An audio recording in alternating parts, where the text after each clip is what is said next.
Good evening, YouTube. This is Kaylin Strink coming at you with my regular Sunday night dinner. And tonight, I go to a menu I have had several years ago. This one is actually one I found on Amazon, believe it or not.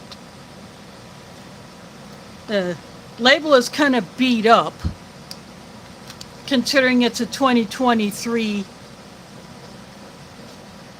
pack date, if I'm reading that correctly, and a 2025 Best Buy date.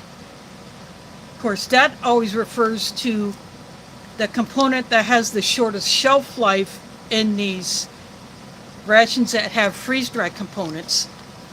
The entree itself will have a much longer shelf life.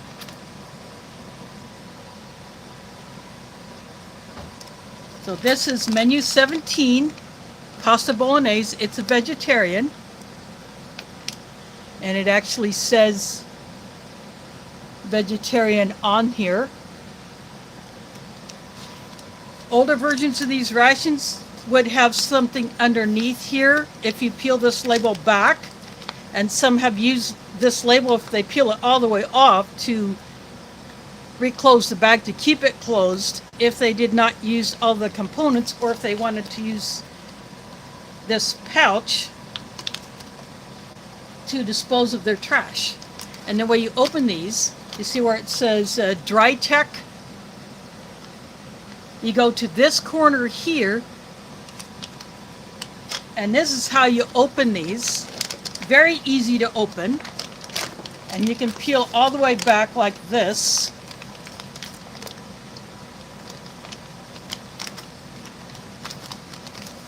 So on the top we have a cranberry protein bar, and this looks a little bit squished, but I have no worries about this.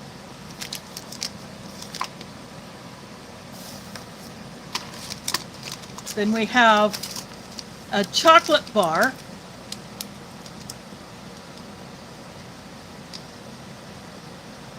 a 60% cacao, got a wet wipe. It says disinfecting swab. And the gum has a newer packaging.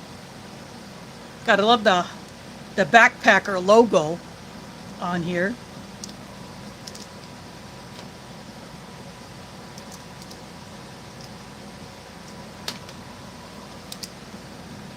This is peppermint flavor. And the Polder Mill coffee seems to have gotten a facelift, at least on the packet.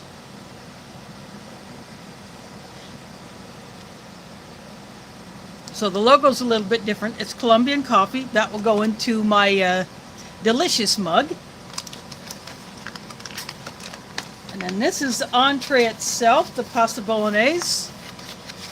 Gusseted bag, which I absolutely love. Very good vacuum seal on this.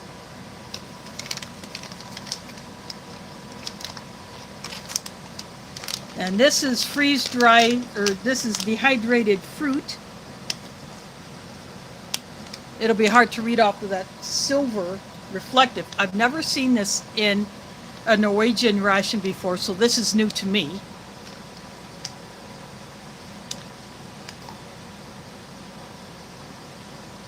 It says raisins.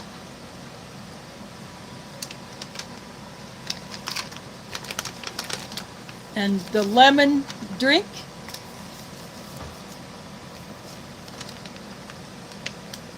And this one did not include a spoon.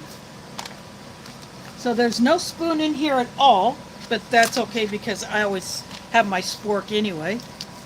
And this one did not include an additional Ziploc bag. This is a lemon. It says energy drink with a taste of lemon.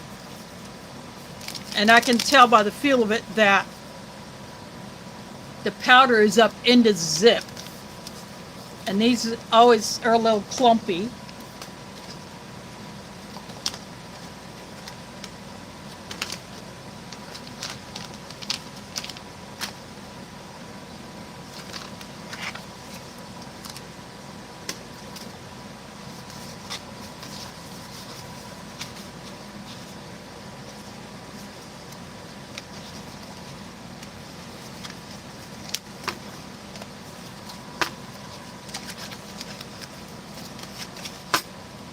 I have a bag off to my right that will have my trash in it as I accumulate it. I got a kettle on the stove that probably has been at a boil for a bit.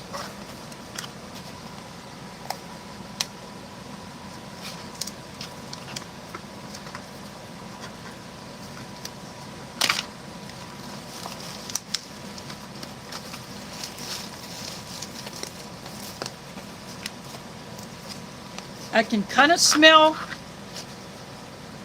the aromas of the different ingredients, especially the tomato and the herbs.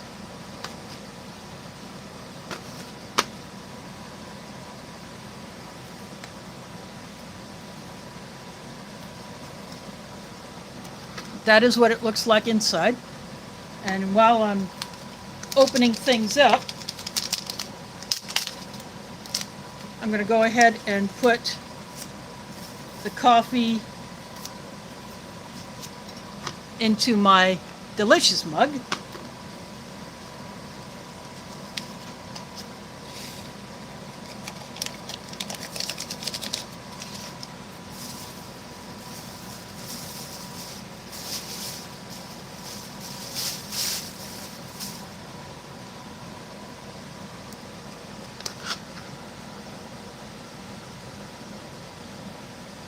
So little crystals of the freeze-dried coffee. And because there is no creamer and sugar in here, I just add my own. I do not have my water bottle for my cold drink out here, but that's okay because I'm going to be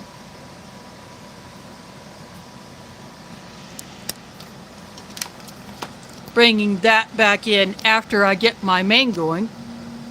And I'm just hooking into a power bank. I didn't do that earlier. I like to have my phone fully charged when I'm about to do a stream, plus have a power bank that's fully charged, so I just plug into that.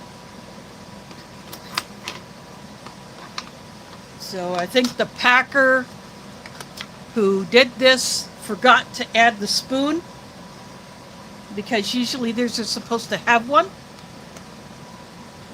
Unless that has changed where the soldier in the field would have to have his or her own utensil. But the spoons were usually smaller than my foreign emery spork, so I always bring in an extra long teaspoon to mix these up. So I'm gonna go get my kettle of hot water and I'll be right back.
I just took the kettle back into the kitchen.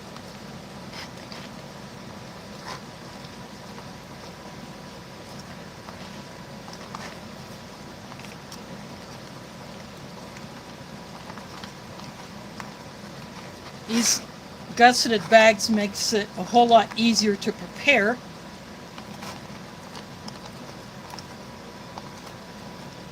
Because they stand up.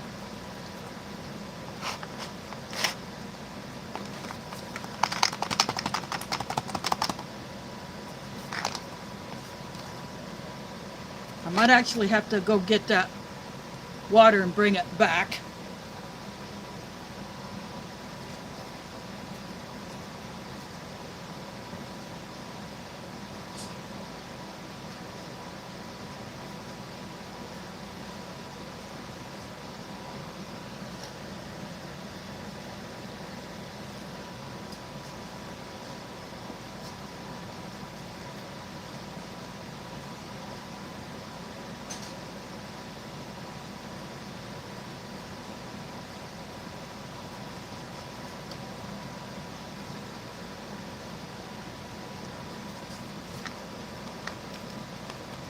It very quickly absorbed the water that I had put in here.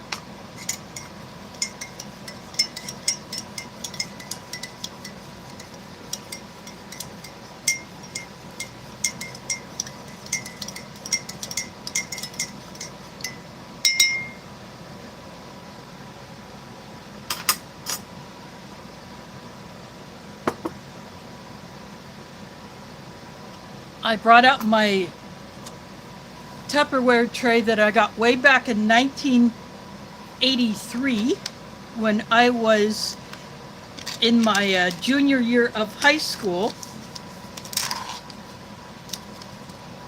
We had a Tupperware party as a fundraiser for getting the money together to pay for our senior class trip. And because my school is such a small school, it took us actually several years in order to accomplish that. And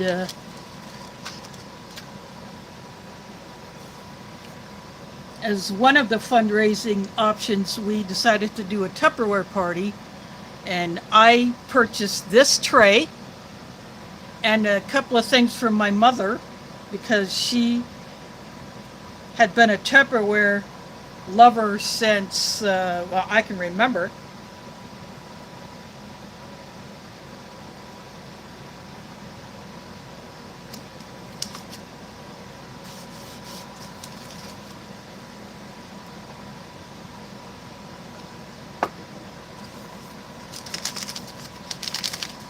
So that's what I did.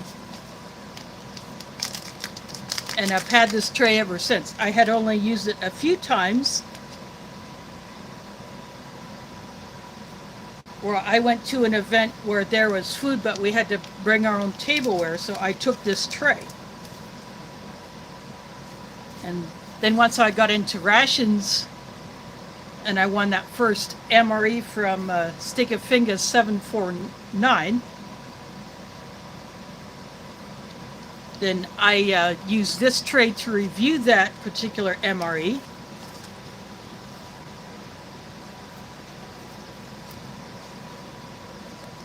So I'm going to go get my cold water for this, and I'll show you what this stuff tends to look like and how I deal with it.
can see as I start to open it how the drink mix is actually above the zipper.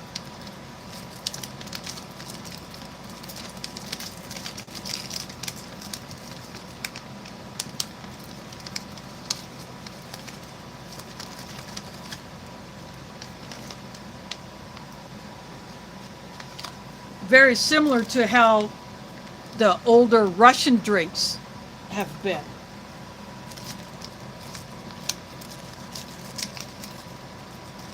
I'm literally using my spork to scrape it off the top.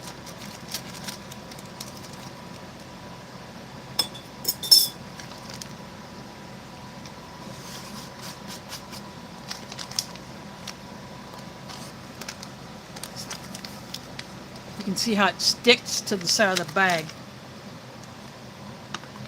These bags are also gusseted.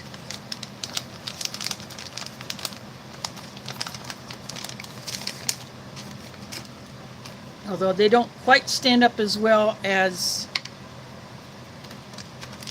the entree bags do.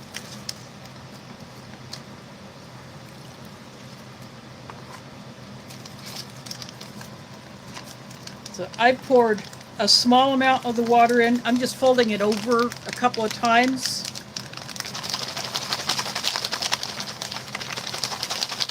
I'm shaking the crap out of it.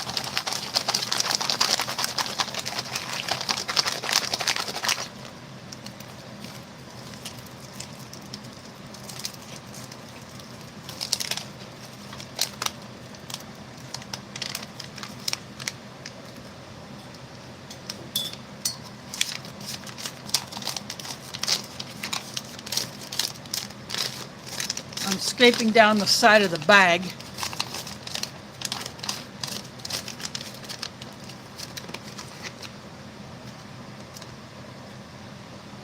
I'm just putting my spork in my drinking jar.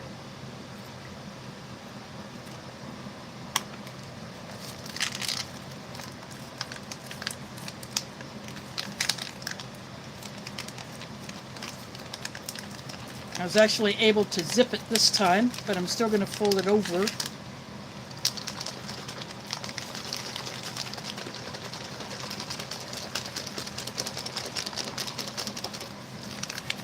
And I'm going to let that sit.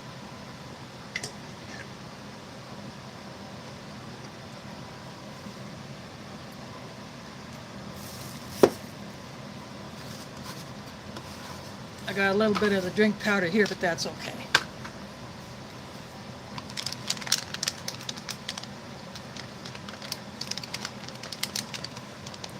Here they put the tear notch right here on the raisin bag, so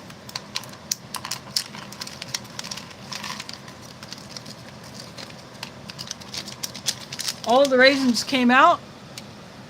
I'll have to shift that so you can see the raisins. I may have to change my I will pull this. I'm going to move my phone mount.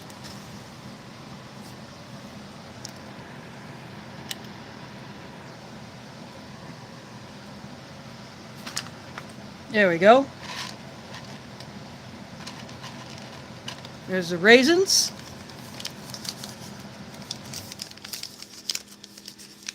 There is a blueberry version of these protein bars. I have not tried that one. There is a chocolate one that I like. And this is a cranberry.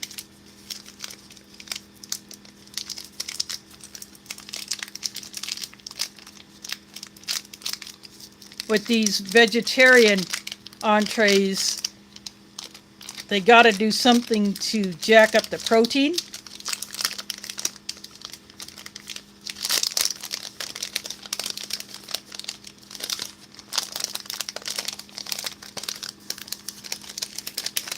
It's a little bit sticky.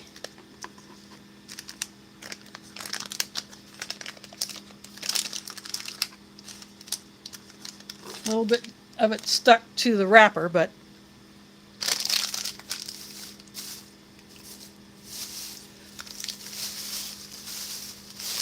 I really like these Norwegian protein bars.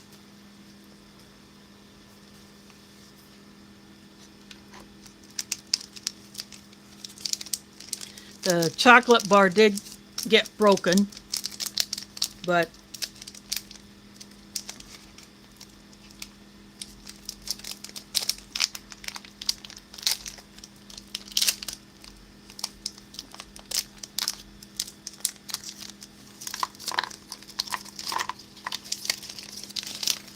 other than that, it looks really good.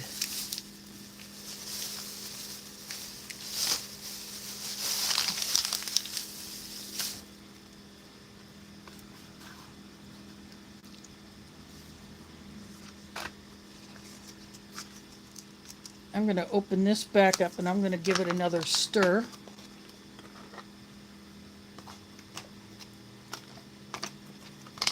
It has really thickened up.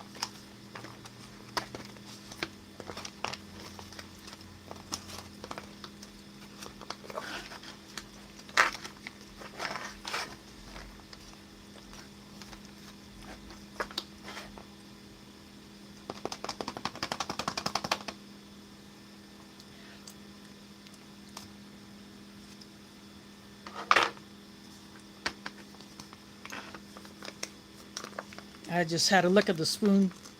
It is just like I remember it, very flavorful.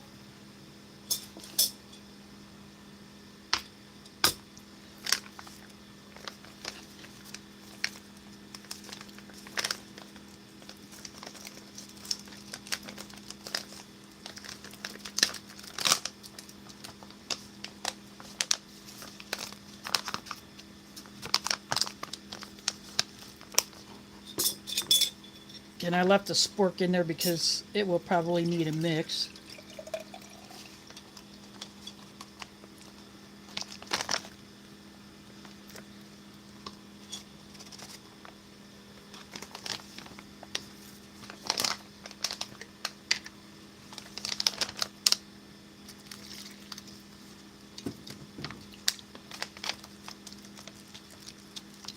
Little bit left in the bag, so I put a little bit more water in there.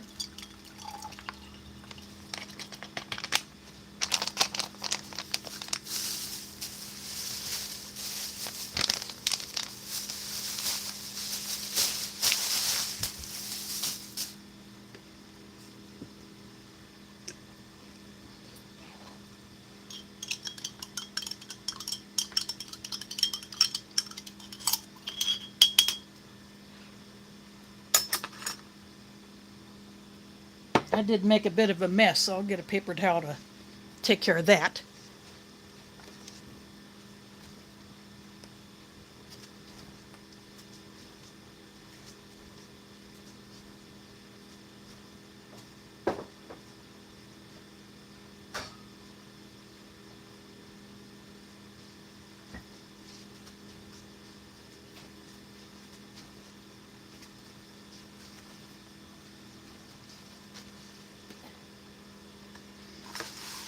I also took that water bottle back into the kitchen just to get it out of the way, since I am still working with a smaller space. I accidentally bumped the foam out, so I do apologize for that. I still want to wait a few minutes before I open that main up, so I'm going to see who's here.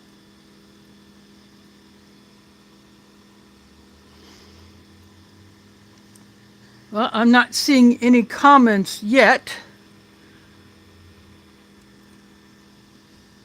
So I might have to check to... Oh, I hit the super chats instead of the live chat. So there we go. Spicy tuna rolls is here. Mike Crusher. Speaking of Mike, he put up a video of a new menu of the US MCW, and it features the Mountain House Pro Pack, which is approximately the size of this bag here, instead of using the tan mil-spec bag that you cannot reseal. Those Pro Packs you can reseal them just like you can this. So it's very nice. So got Carlos Perry in the house. Multi Magnum is here. Infos is here. I'm just scrolling back through the chat. There's Camp Patton Family Compound. Gil in the house. Thanks for dropping in.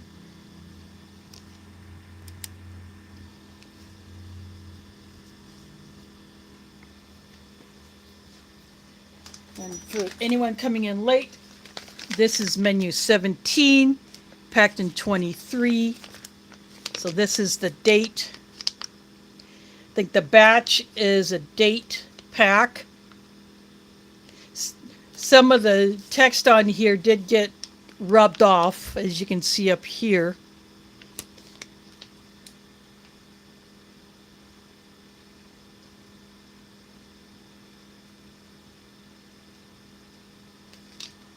So 25 is the best buy on the ration itself, but here, now that it has expanded,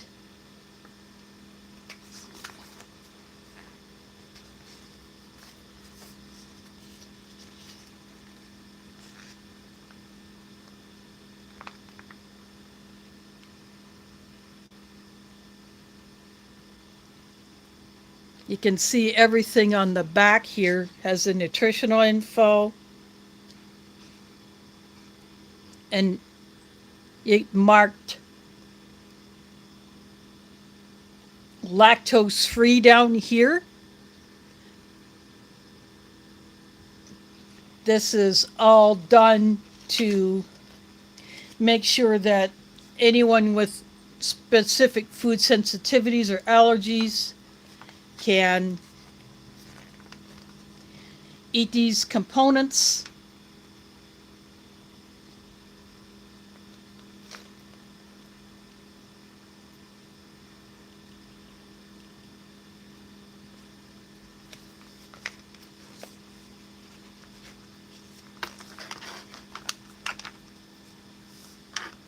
And from what I heard from another channel I watched, the Outdoor Gear Review, some of his other subscribers have sent him tons of these, just these entree pouches.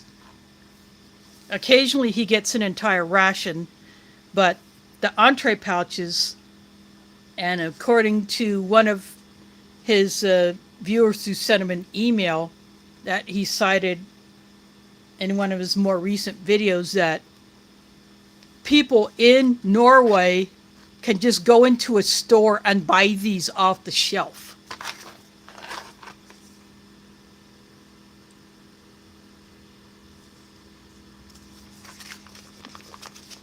So I can't even shake it. Everything has absorbed.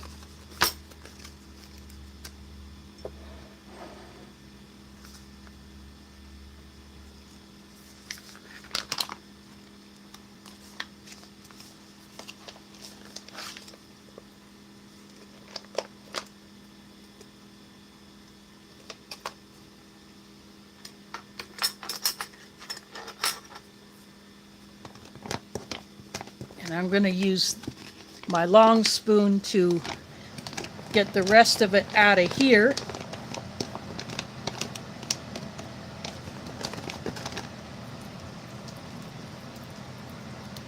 I mean, that is a lot of food just in that area right there.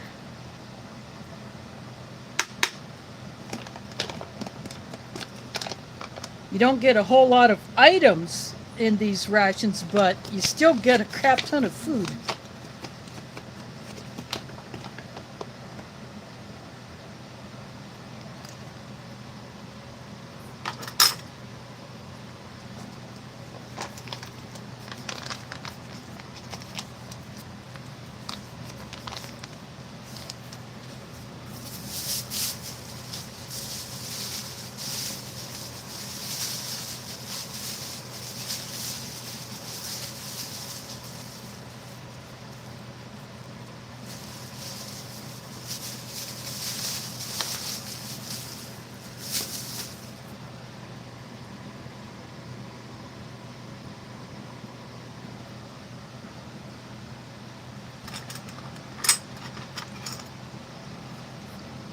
So it's the thin pasta,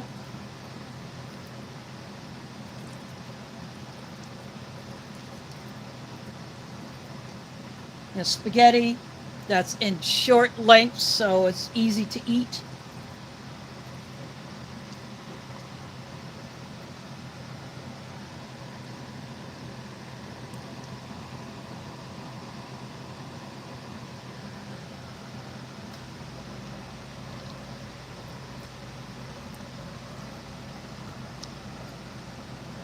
The pasta is very soft. And the carrots, they've rehydrated very well.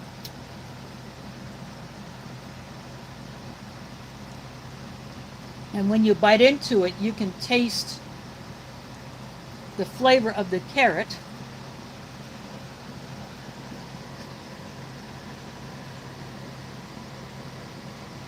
Yeah, there are carrots in there. But because this is a vegetarian, they use the TVP to give it the texture of meat and to increase the protein.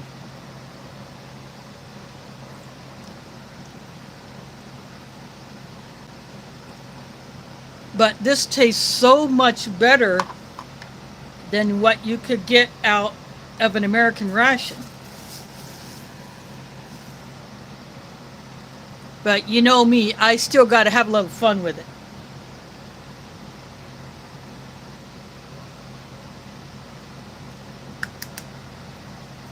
Yeah, I got some parm from my kitchen.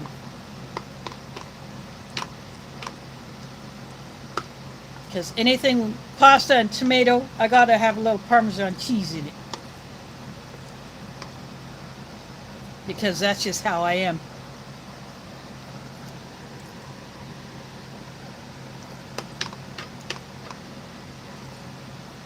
But this particular vegetarian entree is worth it. If you haven't had this one before, you definitely got to get it.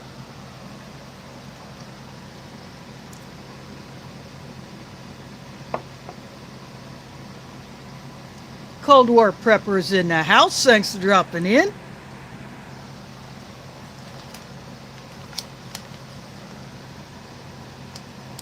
Menu 17, Norwegian Arctic Field Ration.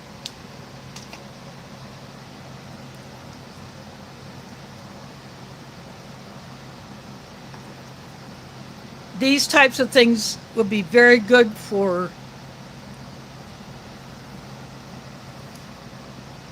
either just a single day hike, or if you're going multiple days and you need some substantial food but you don't want the bulk of a wet pack item. You throw a few of these in your pack,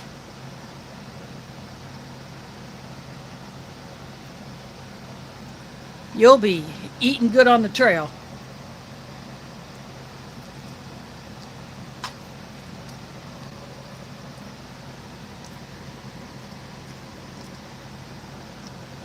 And I added my own creamer and sugar to the Colombian coffee.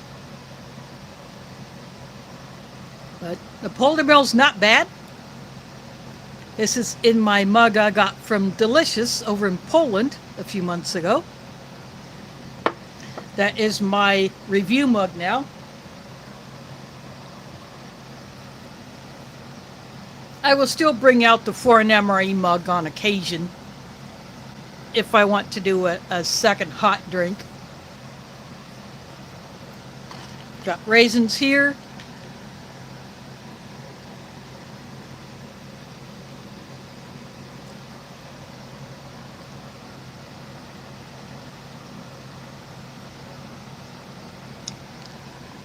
They're small, they're natural tasting. But you get a good number of them. And they're not too dry where they're crunchy. Some of the smaller ones might be a bit drier, but they do a huge amount of these in a commercial dehydrator. And then load them up into bags and send them on out.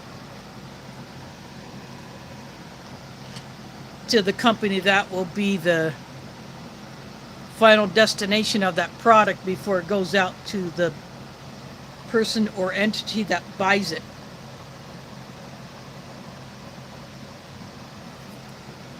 Now this lemon drink,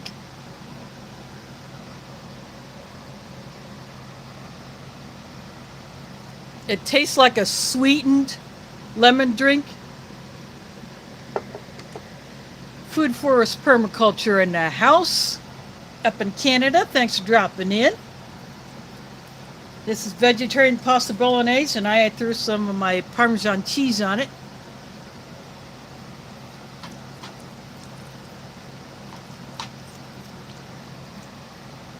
I probably could have added a little bit more water to make the sauce a little thinner, but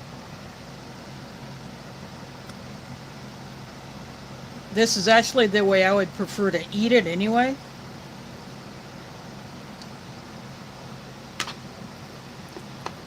Now when I go to do my seafood chowder MCW, I will definitely add enough water to make it more soup-like. But for vegetarian entree, this is really, really good. Norwegian rations to me do not disappoint.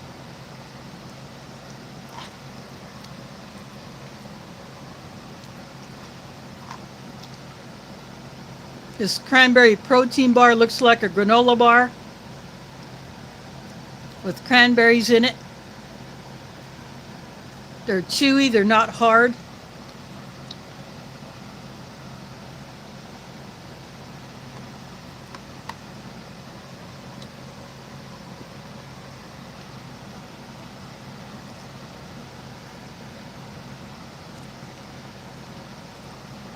Even if you don't bite into a cranberry, you're still getting that natural cranberry flavor.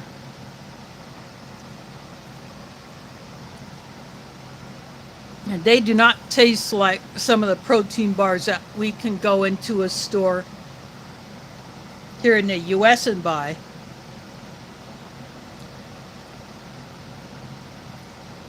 Over in Europe, they do not use a lot of the same preservatives that are used here in the US and maybe Canada. And when they do use them, probably less of it, just enough to do the job.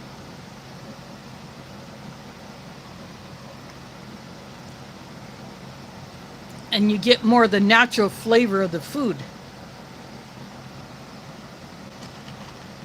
Of course, this does not taste like a lemonade,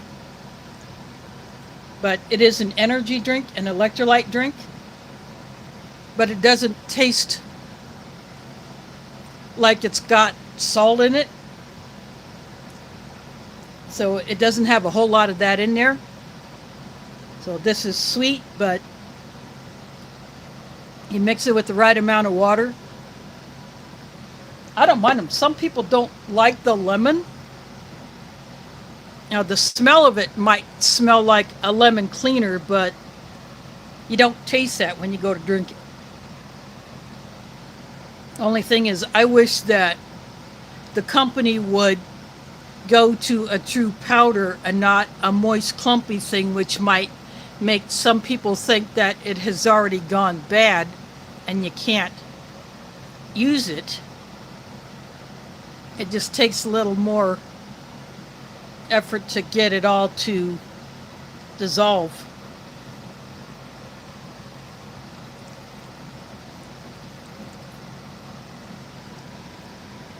But I'm going back to this.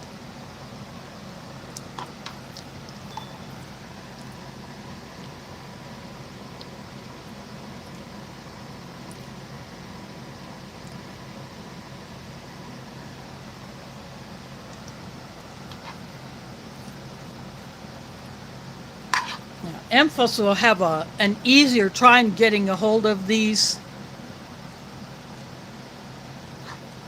especially the ones with the meat entrees in them. It's a lot harder to get those here in the US with the stupid rules that some government entities think that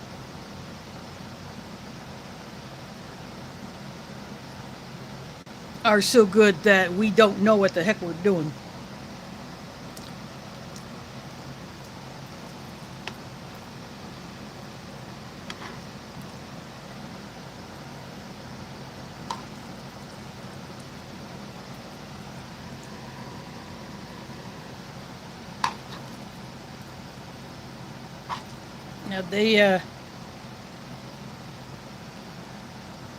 Now it's even harder on eBay. I've said this before, that I have tried to buy a couple of European rations, but their payment system that they use either is not accepting a US dollar payment, or simply my card type was not recognized. So I had to contact the seller to say that it's not that I don't have the funds in my account to cover the payment, it's just that the system is not allowing me to make that payment. I could have had $1 million in my account and still not been able to buy those rations. So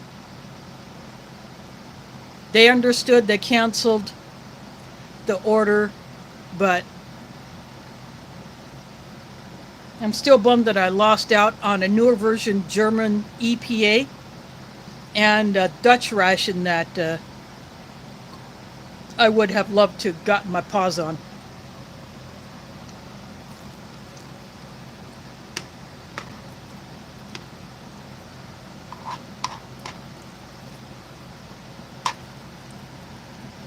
Now that MCW that my crasher showed, that was a new menu. And because the packer just went and got a bulk lot of the Mountain House Pro Packs, it probably saved them in the long run some money instead of having to get a hold of those tan bags that can't even be resealed anyway after you put the water in it.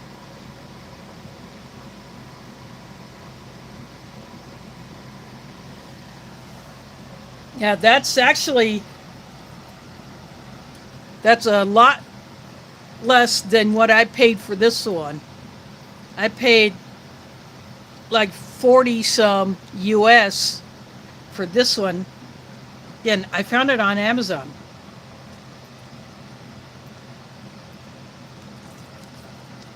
Oddly enough.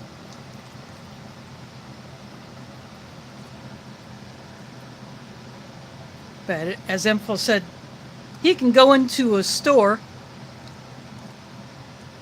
where they sell these, look through the different ones that are available, and just pick the ones that you want, go to the register, pay for them, and walk on out.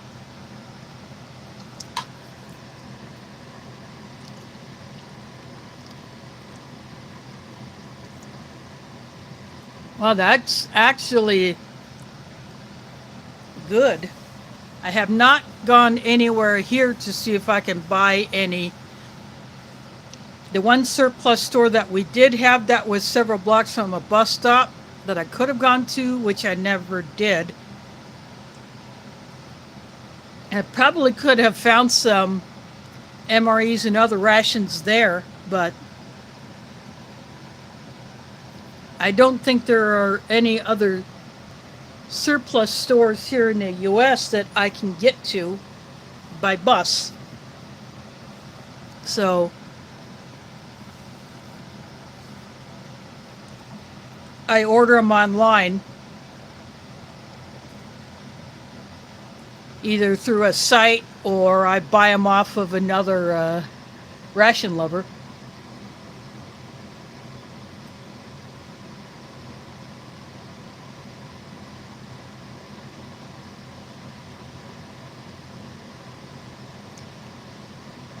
Wow. Yeah, I can see why you would get them off of Amazon instead of driving all that way just to pay the same price and you're burning all that gas. That makes about as much sense as a $3 bill. Gonna have another handful of these raisins.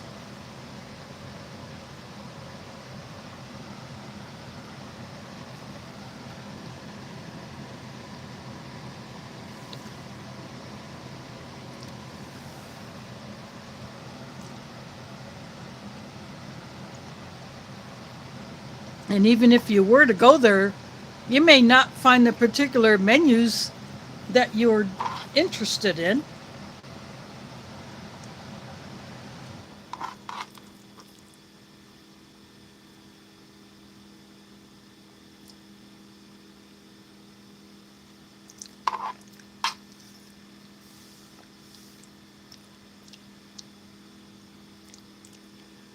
I'm gonna have another drink of this coffee.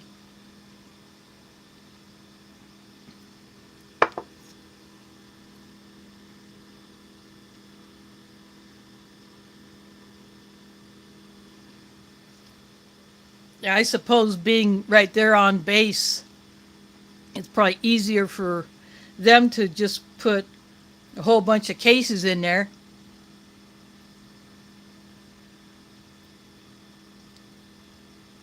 Bust them open and let people pick out the ones that they want.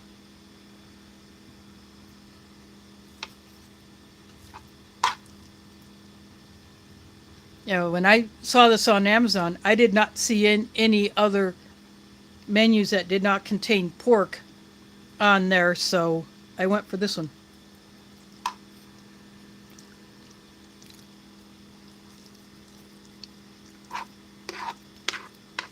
But then this is a very good one. I really enjoyed this one the last time.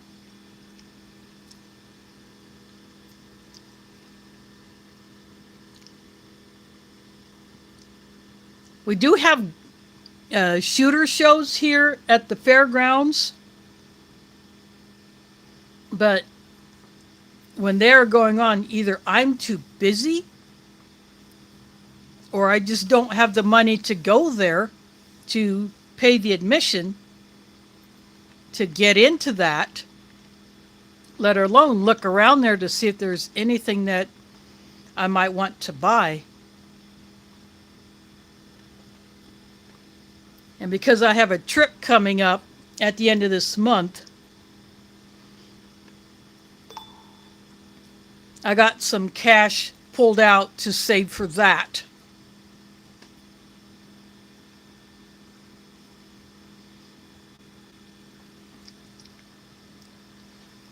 So I actually ordered this ration back in June. So not buying any rations this month, actually have enough to get through this month into next month.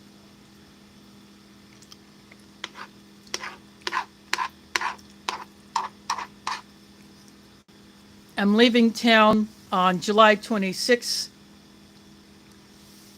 So the 28th obviously won't be streaming because I'll be at camp, and signal out there at the lake is spotty at best.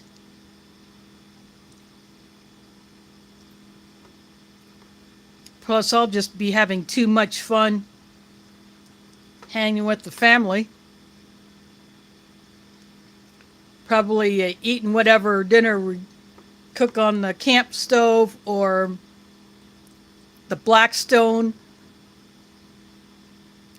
that one of my sisters has, or the campfire, because there's a fire pit out there and we always get firewood. And we had a fire almost every night, unless it's raining.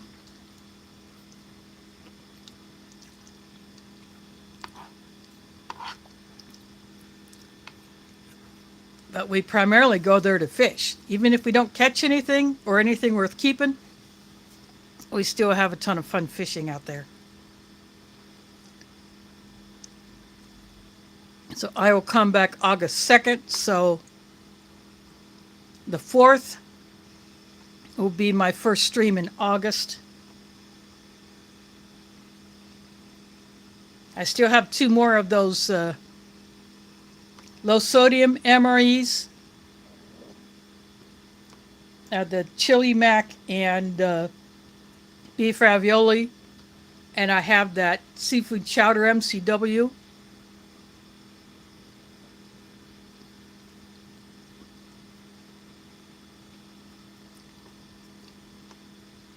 And I have a few other things that if I wanted to, I could toss them together to make a meal just like I did with the Polish items.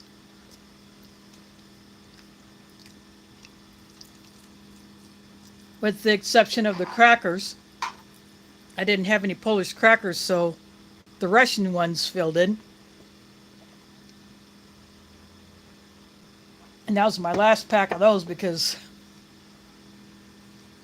I just kept wanting to eat them. Booger butt in the house.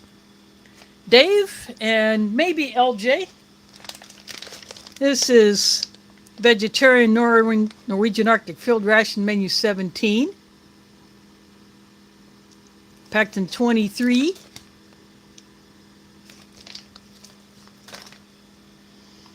I threw some Parmesan cheese on here because I just happen to like my tomato sauce pasta that way.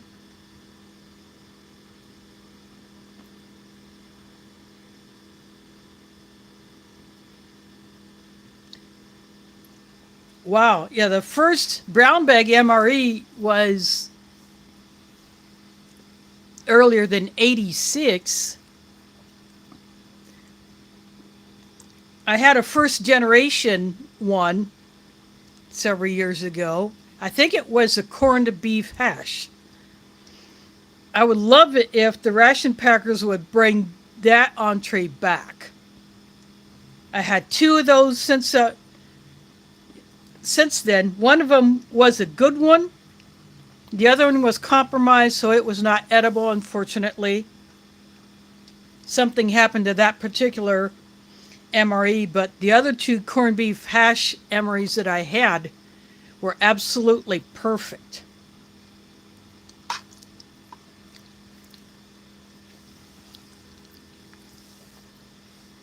The only C ration items I have ever had was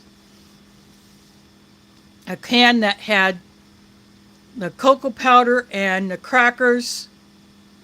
And then I had the bread can, which would have been issued separately, but unfortunately the bread had already gone south and it had actually stuck to the can. So I did open it up and I cut that bread open so that the inside could be visible, but unfortunately it was not edible.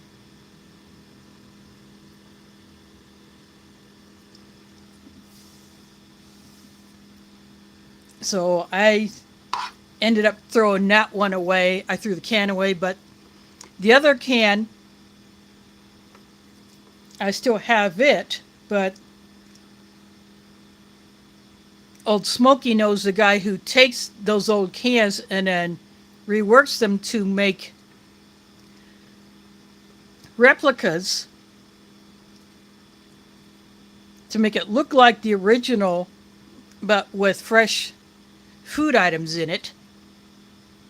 But I don't know if he still wants that particular can. But I have never gotten a hold of a complete C ration or MCI. I would love to. I just haven't been able to get a hold of any.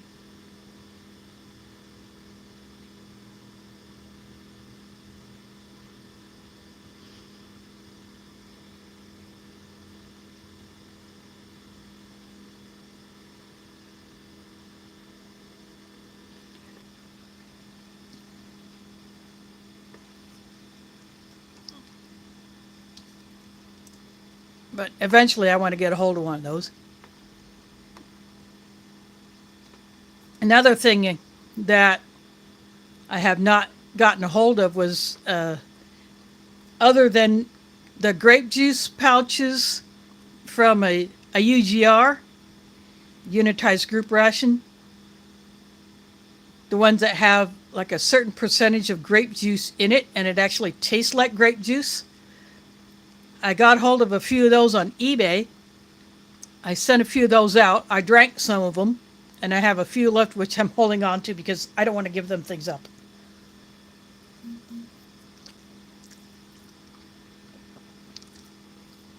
But from what I understand, those particular ones were never meant to be put in an individual ration.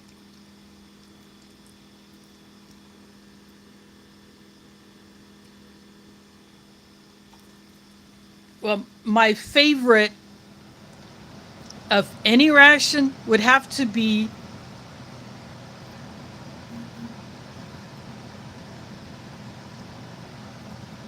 a 2015 French RCIR with one of the mains being ostrich in a cranberry sauce. I think it had pasta in it. I had never had ostrich before in any form, but that one, nothing will compare to that one. I think the other entree in there was tuna with pasta and veggies. That was really good, but that ostrich, that tops the list out of all the Russians that I've had.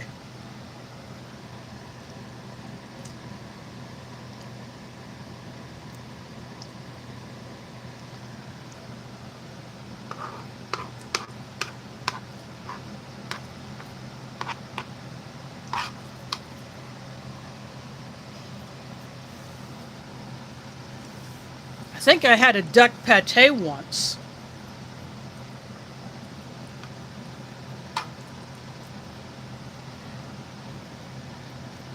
But I might have been wrong about the translation of that. But I've never had just straight up duck meat by itself. And I hope to do that one of these days.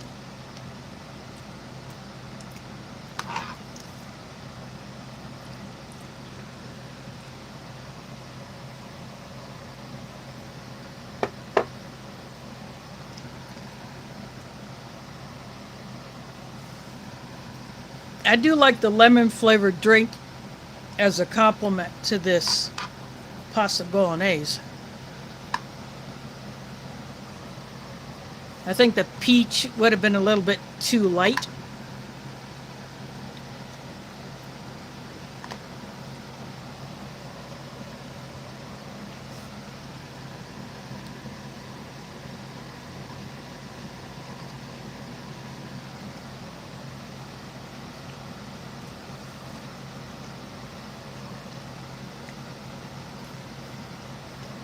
As far as my favorite U.S. ration, it's probably a toss-up between the halal MREs that have lamb in them. The jalfrezi with lamb,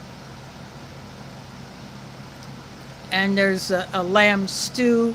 And now there's a third one, I don't remember the name of it. It's a newer halal MRE. And then the sag chole. It's a toss-up between those.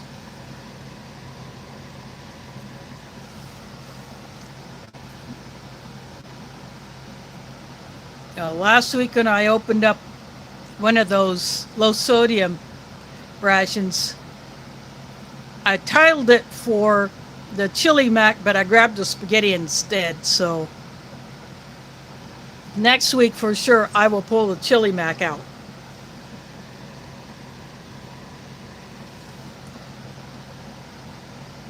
Because I do like a good chili mac.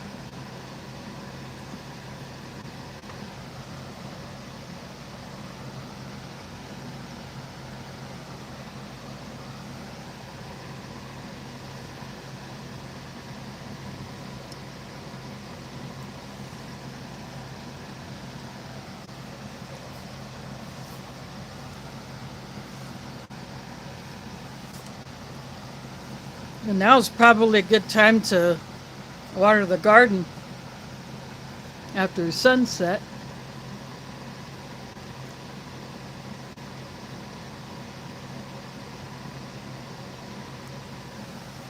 Yeah, down in Texas, some people are going to get a wet smack.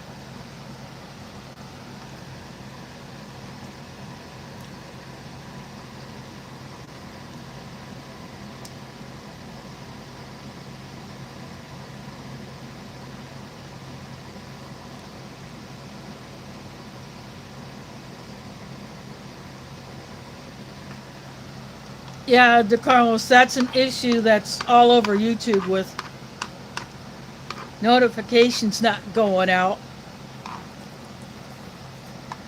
And sometimes you subscribe to a channel, you turn on that notification bell, but after a while, sometimes you might have to go through that whole process again. I have had to unsubscribe from channels, resubscribe so I can turn the notifications back on, because sometimes it would just be turned off without you doing anything. And several times I have been unsubscribed from like the same channel. I was unsubscribed from Survival Lily probably 3 or 4 times, and I comment on some of her videos, not all of them, but I do comment on some of them. And I always do the like thing because I do enjoy her channel, but I have been unsubscribed several times. And I would have to resubscribe to turn the notifications back on. And usually that fixes that problem.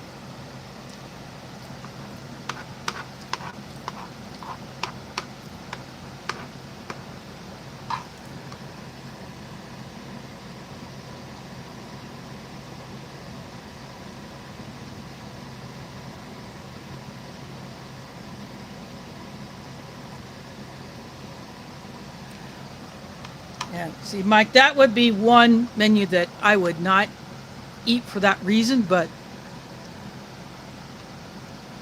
if you're into that kind of food, I'm sure that was extremely delicious.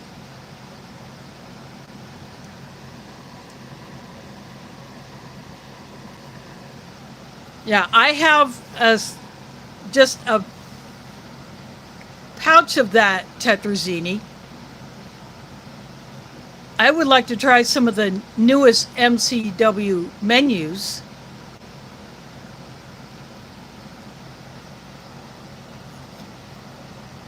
Yeah, I wish that one would be left alone. And I wish the turkey tetrazzini would be made available to the public in just their standard packaging, retail packaging. Like the other Mountain House entrees. I did try those, the vegetarian, or the scrambled eggs that don't have the pork in them. I thought those are very good.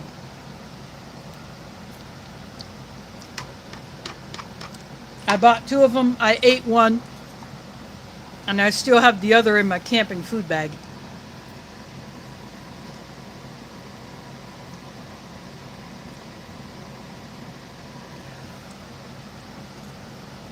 Yeah, I do enjoy the turkey tetrazzini. And when I did that chicken tetrazzini emery, I brought that pouch out just to show that the turkey tetrazzini is not the only one of those that has ever been made for a ration.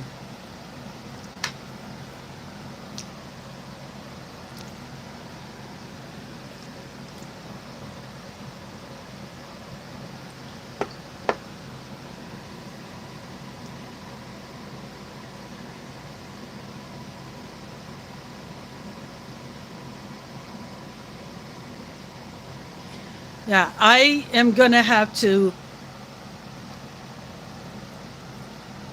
try that because I do like tikka masala.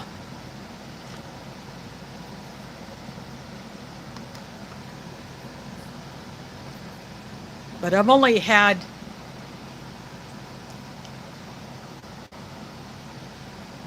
let's see, I think I had it from, that came out of a British ration.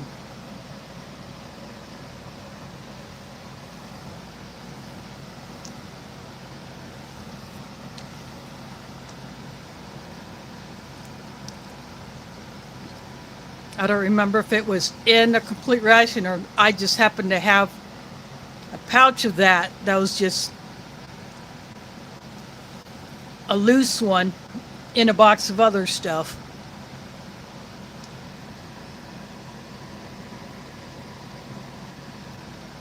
But any masala, yeah, I am all over that.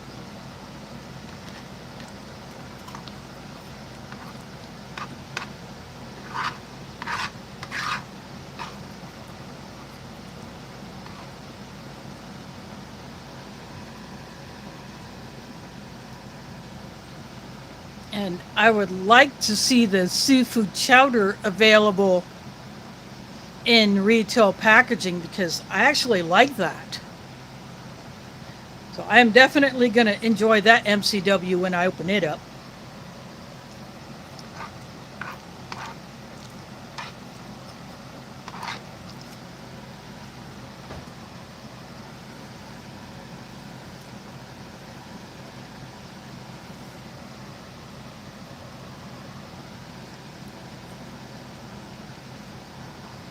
I don't know if that particular menu is still in the lineup or if it has been replaced. There is one MRE menu that I would like to try that I've never gotten a hold of, and that is the ratatouille. I've never had that one.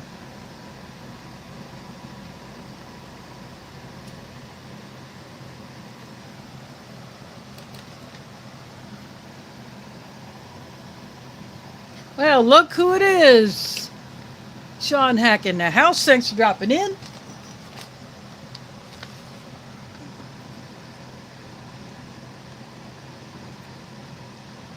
Menu 17, pasta bolognese. Packed in 23.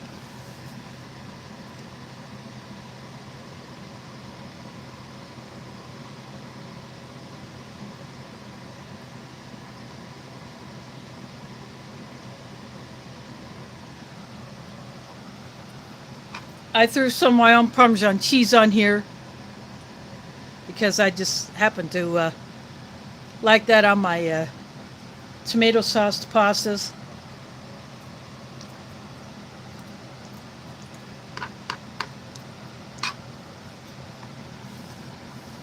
But this rehydrated very well. I'm very happy with the flavor.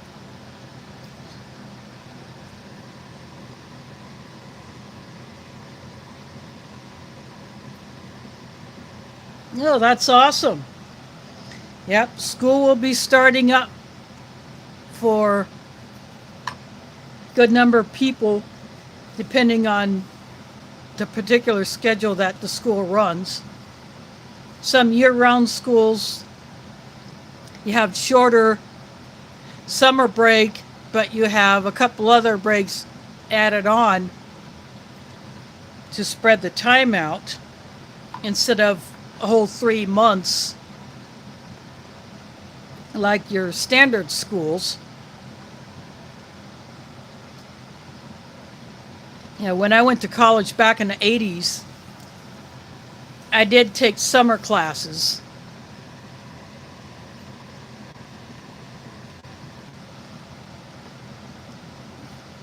And then when I went to a local community college here, I also took summer classes back in 93 when we had the flood.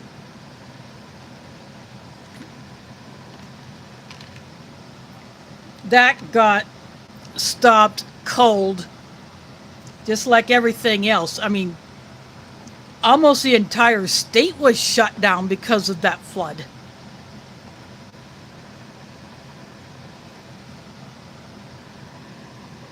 So when we were finally allowed to resume, there was a lot of stuff in the particular classes that was just cut out. And then everything else was just condensed into a month time. And so if you passed that amended class, you know, when it was altered to that extent, it was the same as if you took the full term class with all the material that would have otherwise been covered. That's just how they did it.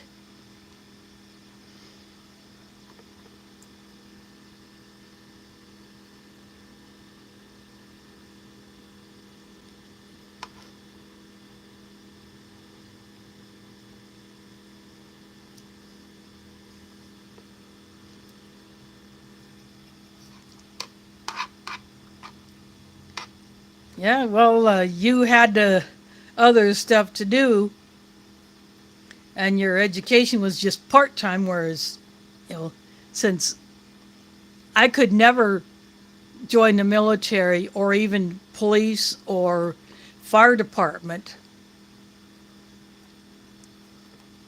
I didn't have to have interruptions other than the 93 flood.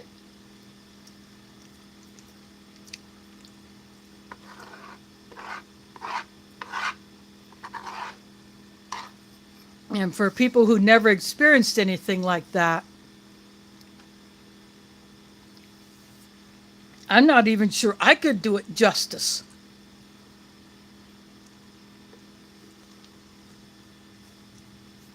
Yeah, I spent 2 weeks with one of my sisters who had a then infant son. So I babysat him while she went to her workplace. She could not do her work because the production area of that place was flooded out, and even the office area was flooded out. So she and her coworkers just had to spend the time cleaning out the muck and the stink.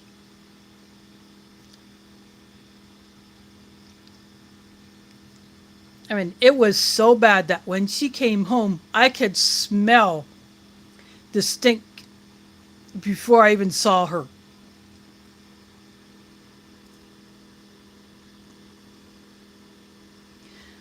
Yeah, it was so bad that she would literally walk in the door, immediately go to the bathroom, take a shower, and throw those stinky clothes in the laundry to get washed.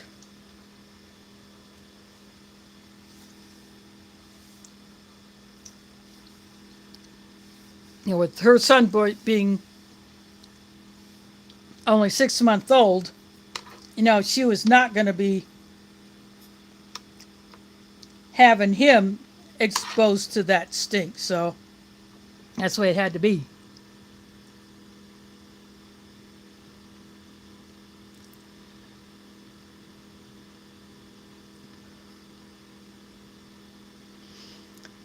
Well, DeCarlos, you'll either have to start eating those or you'll have to maybe sell them or trade them.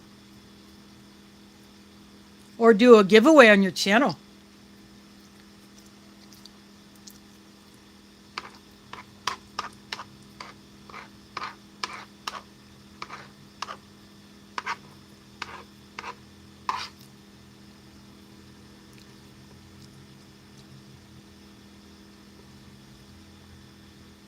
But if they're the freeze-dried ones, yeah, you could sit on those a while.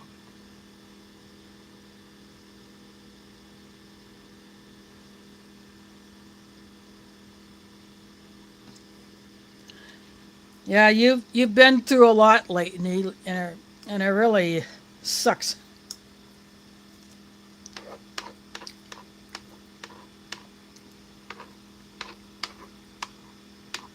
I hope things pick up for you soon.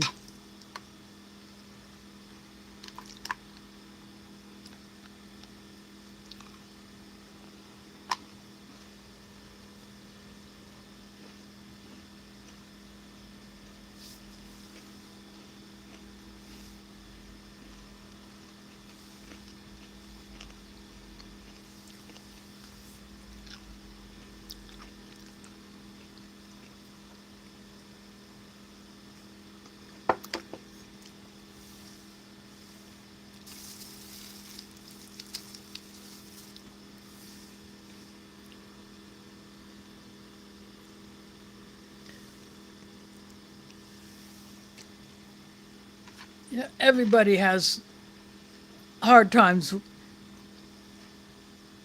Some are different than others. Well, that's awesome, Sean.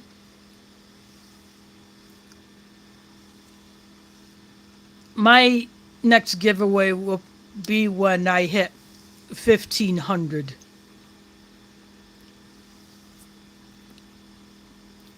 I just don't know what exactly I'm going to give away or how I'm going to do it. Previous giveaways I've done, I put all the names of those who entered on little pieces of paper. I put them down on the floor and I let Mila pick, and the first one she pawed at was the winner.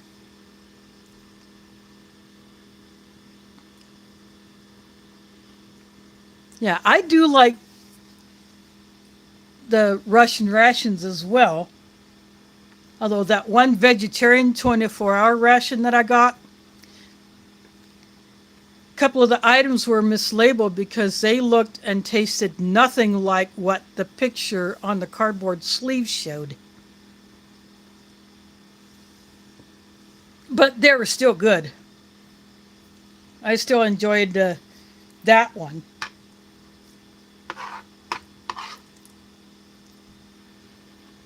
There are some Russian rations that I have not tried yet. The Emercom, I haven't gotten a hold of that one yet. There are a couple others that I haven't gotten a hold of yet.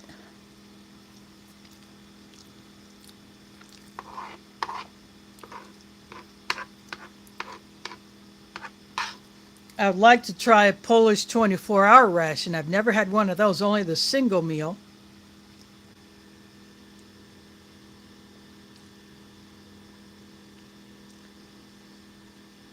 No, I mean, you don't have to do a live.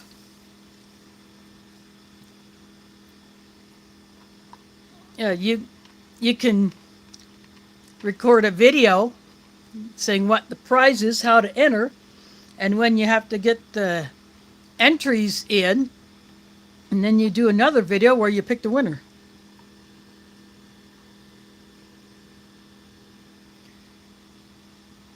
Yeah, you don't have to be monetized to stream. You just have to have a certain number of subscribers, and I think that's it. I don't think you have to have a certain number of watch hours to be able to stream.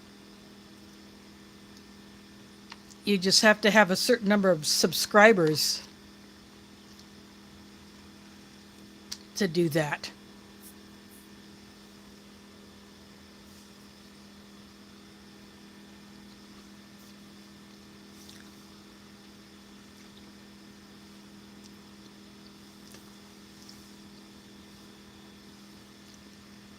Now, there are channels that are not monetized that do semi-regular streams.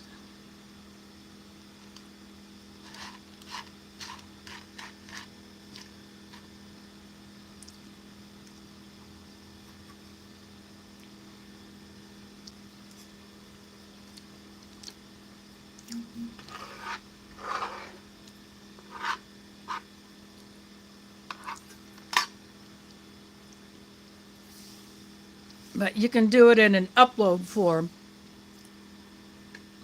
It's all up to you how you want to do it.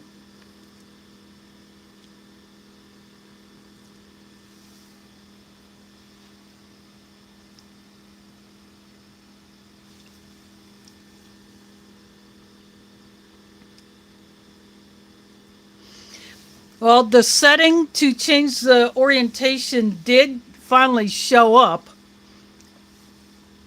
What I ended up doing was I uninstalled and then reinstalled it, and that took care of the problem. It brought that control back so I could change the orientation. So that's how I fixed that.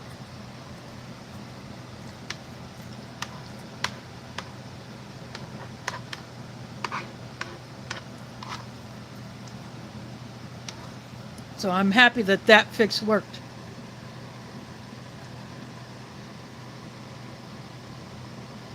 Well, thanks for dropping in. Hope to see you another time. Yeah, he is gonna get his place ready for barrel if it isn't already.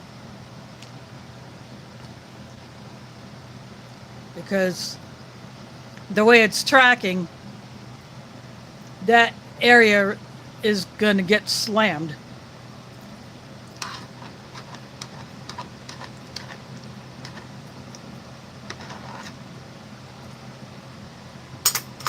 And then it looks like it could go up into Arkansas and go northeast. At least that's the latest track that I saw. Now, barrel could go a different way. Who knows what it'll do?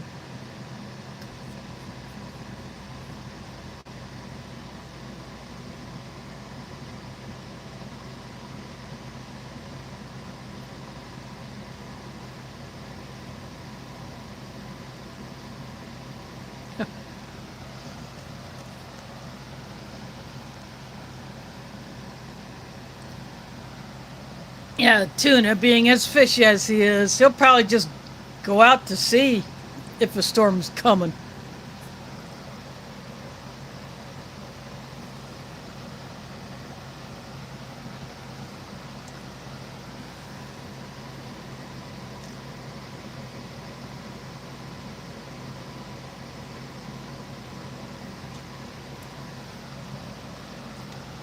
Pizza Hut.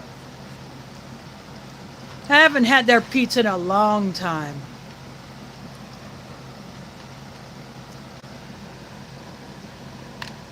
Now, we used to have a Godfather's near my mosque, and I hadn't been in there in quite a long time. I dipped in there a few times, but that closed almost 2 years ago.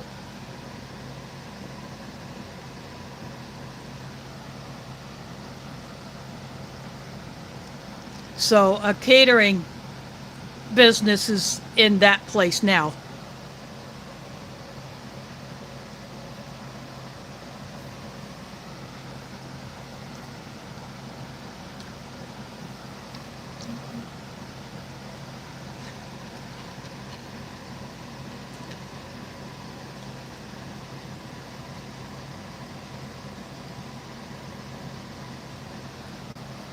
Like I said, I have not had anything from Pizza Hut in a long time. And around here, they will not deliver to certain neighborhoods. They're very picky about that.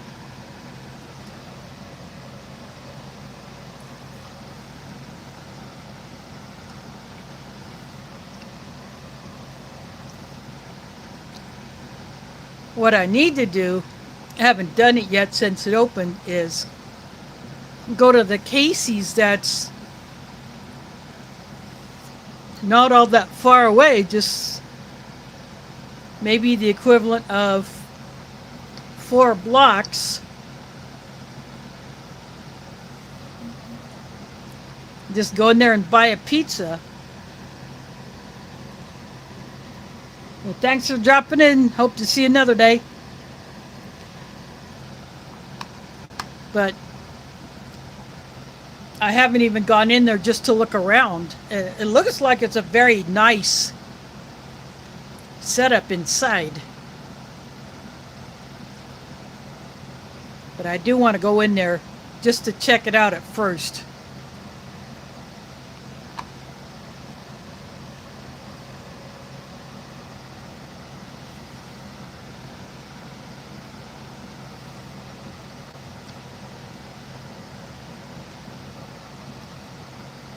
The only way you can get a delivery from Casey's is if you use DoorDash. And I don't use those meal delivery services.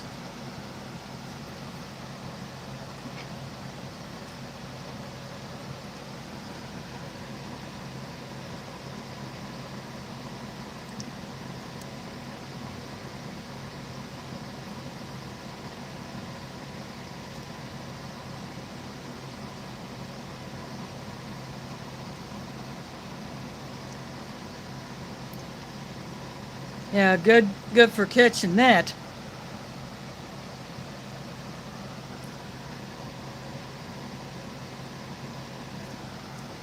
Yeah, DoorDash does come into Gersha, and I've seen their drivers in there. Not every single time I go in there, but probably about 3/4 of the time I go in there, there's at least one DoorDasher going in to pick up a customer's order.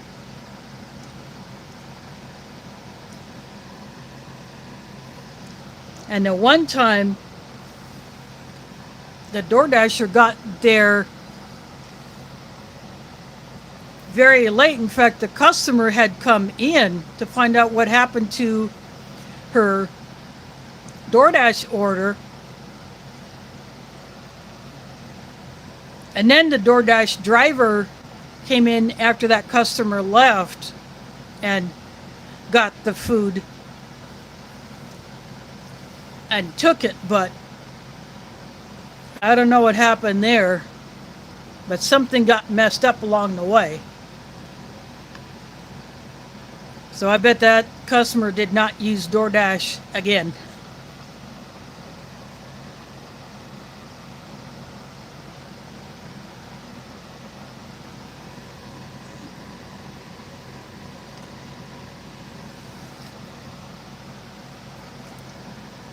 Yeah, CT loves Casey's pizza, but apparently not the thick crust. He got a thick crust pizza, and the particular one that he got was not very good.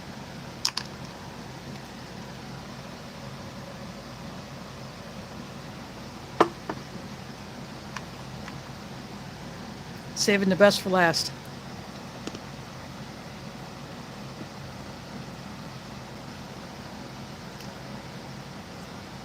Nothing wrong with this chocolate at all, other than the fact that it got busted apart, but it is absolutely perfect.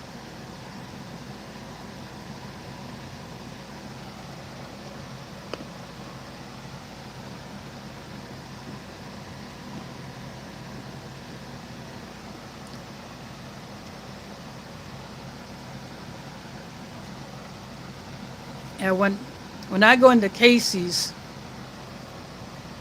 to buy something,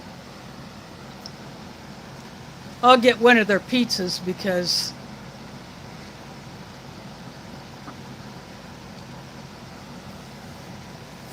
I have always liked their pizzas. A few times that I have gotten them.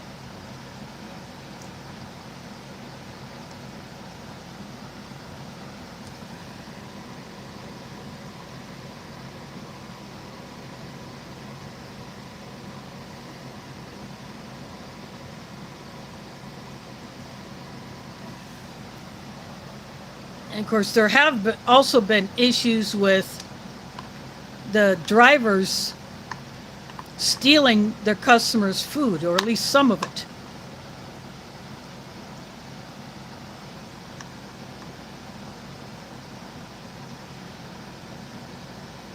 then the customer would complain, say, what the heck happened?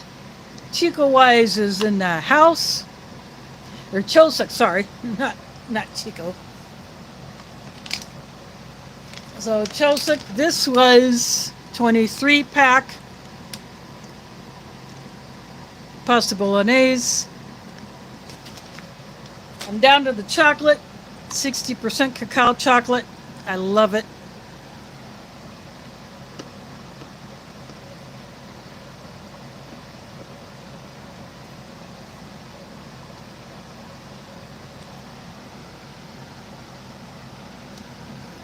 Not quite as good as the French and Polish chocolates, but this is still very good chocolate.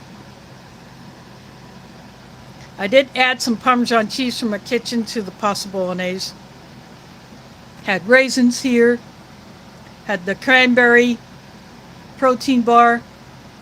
What the ration packer did not include, I don't know if it's a deliberate thing, as of this particular production run in 23, or if it was just an oops. There was no Ziploc bag and there was no spoon at all, which I find rather odd.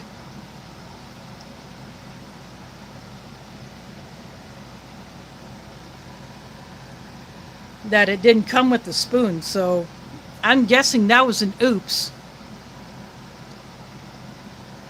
And quality control didn't catch it. And I'm guessing the same with the Ziploc bag, because the last one that Nathan of Nathan's MRE opened up, his was a newer one, and he had a spoon and he had the Ziploc bag.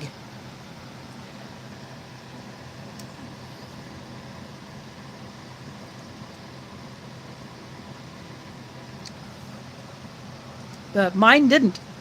So everything else is correct.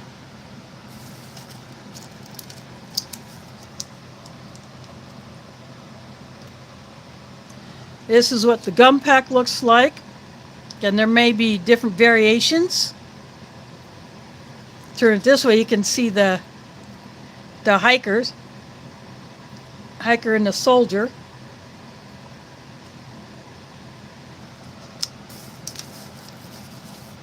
And then the wet wipe packaging is the same.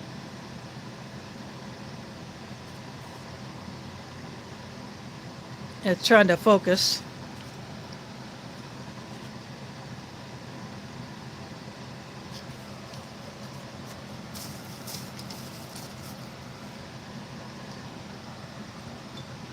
And then I got the lemon drink in the drinking jar.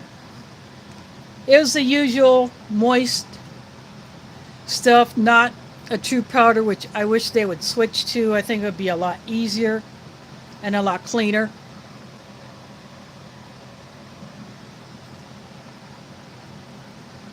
But once you do get them mixed up, they're still pretty good. And I do like the lemon as a contrast to the taste of the pasta bolognese. My delicious mug. I added some of my own creamer and sugar to the coffee. They do not include that in these rations. It's the Polder Milk Colombian. Not bad. Not my favorite ration coffee, but it's still not bad.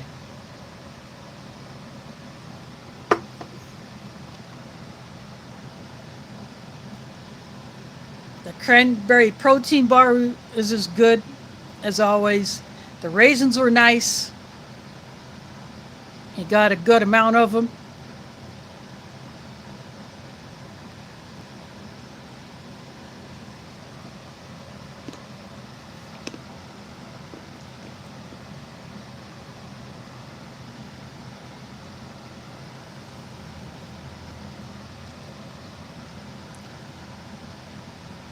I found this one on Amazon.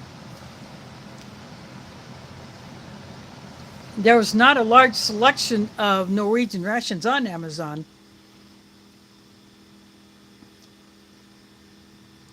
There's a couple of them that contain pork, so I passed by those since I don't eat pork. And this one came up, so I got it.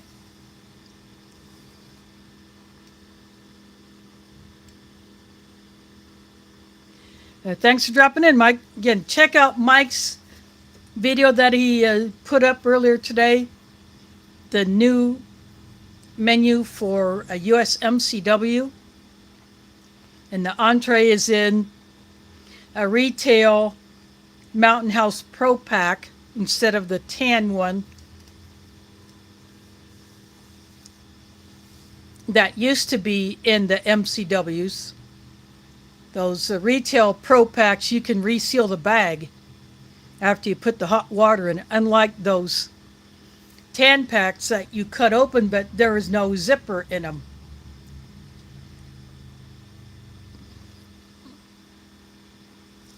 And so you can't reseal it unless you put a clip of some kind on it.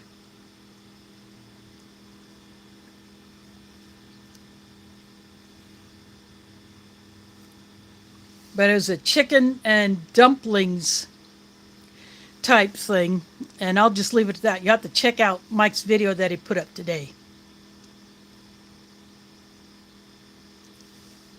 Yeah, I have never tried very many of the newer Mountain House entrees. I've tried their newest breakfast one.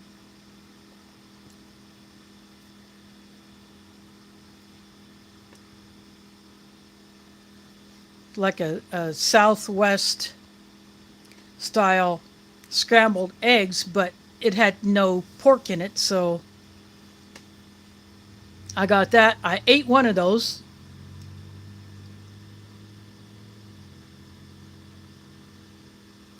And that was really good. The other one is in my camping food bag. So, thanks for dropping in, Sean. Hope to see you another time. But if you haven't tried this pasta bolognese Arctic field ration, you gotta go for it. I'll get that focus back.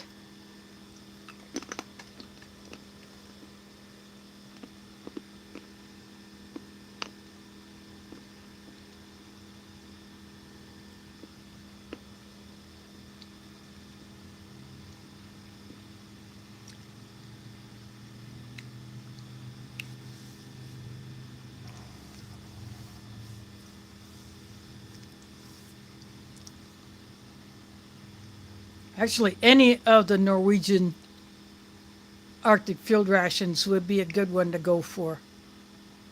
Whatever the menu is.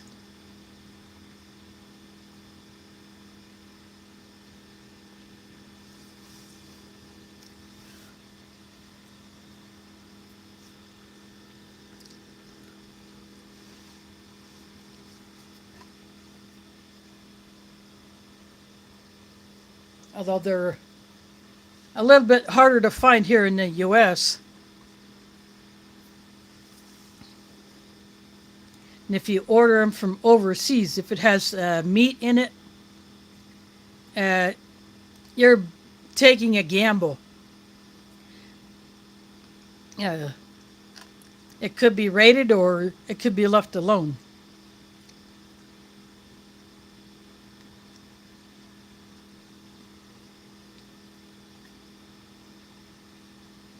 Next week, I will pull out the low sodium chili mac that I thought I was going to open up last week, but I grabbed the wrong one. That one will definitely come out of the ration box next week. But again, those don't have any drink options of any kind.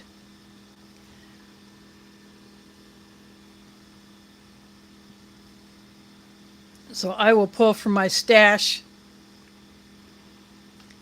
for my drinks.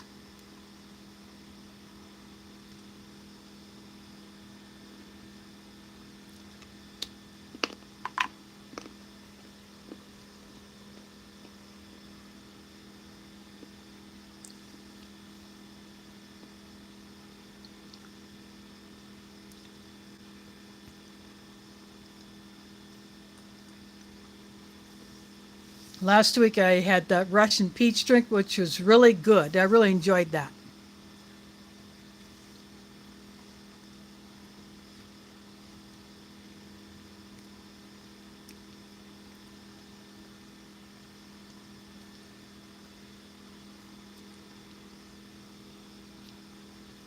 I got a few options handy that I got in the ration box. My other bag of drink mixes is buried under a bunch of my other stuff that I really can't get into because everything in my living room is still haphazardly stacked, and I just don't feel like I can move any of that around because I don't know what the insurance company's next move is going to be. I don't know what the apartment management is going to do for a next move, so to speak. You know, will I be allowed to keep all that, even if it was not affected by the flood that was caused by the idiot who used to live above me?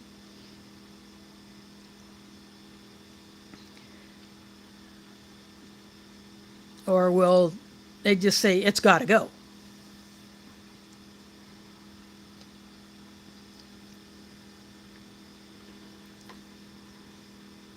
But I do have a few items I can pull out. Plus, I got tea bags in my kitchen if I want to just go into one of those.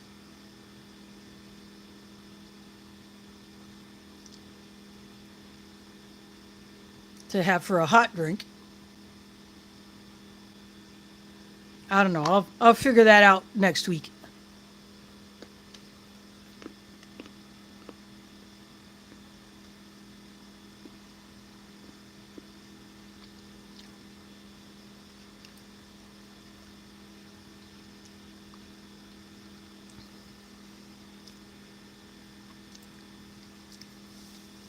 I haven't had a chili mac emery in several years, so I don't know what this 2018 was going to offer up as far as other snacks and sides and whatever else they stick in there.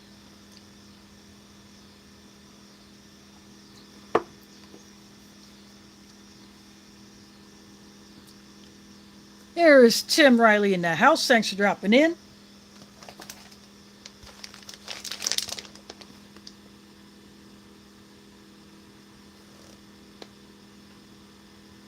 This is what I chowed down on. Got a few crumbs of the chocolate bar left. The Norwegian chocolate bars are pretty darn good. Oh yeah, I've had the pasta bolognese before. I really enjoyed it, and when I saw it come up on Amazon, when I ordered this last month, I went for it. The only other options that they had for these were pork menus, and I didn't want to go for those for obvious reasons.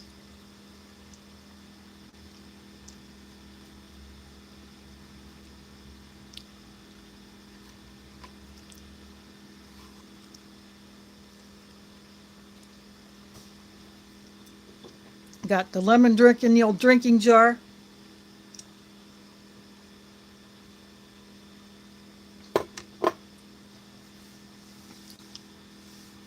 It's very sweet.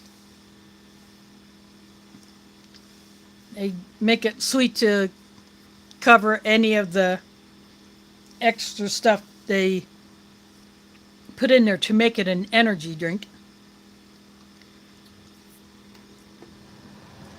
A Polder milk coffee.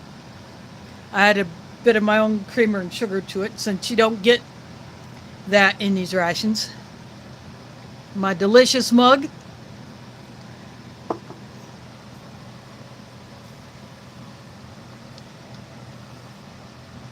give him a plug every time I use it.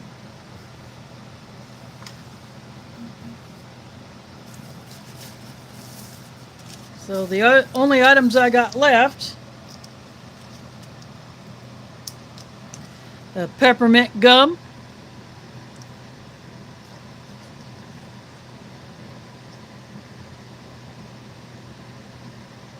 and so the gum packaging has changed, and the wet wipe packaging has stayed the same. They forgot to put a spoon in there. They forgot to put in the Ziploc bag. So I'm guessing that was an oops from the packer.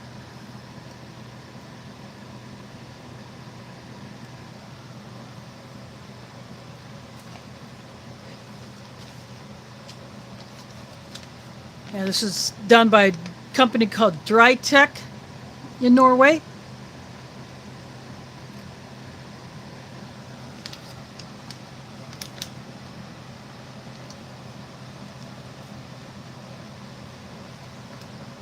The label on here got kind of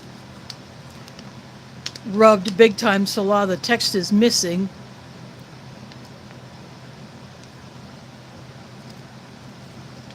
Yeah, even the nutritional information on the bottom here, some of that's messed up.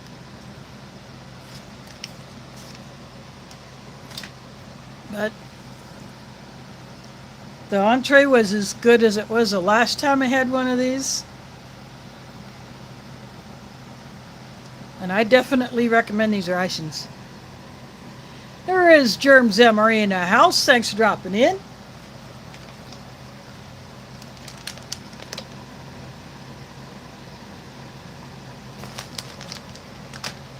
That's what I chowed down on tonight. I just got my lemon drink and my coffee left.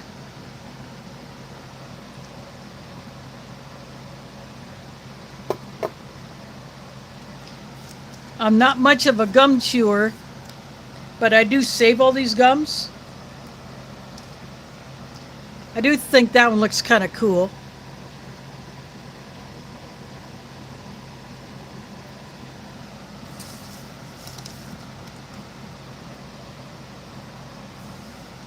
I figured they would be a good item to have.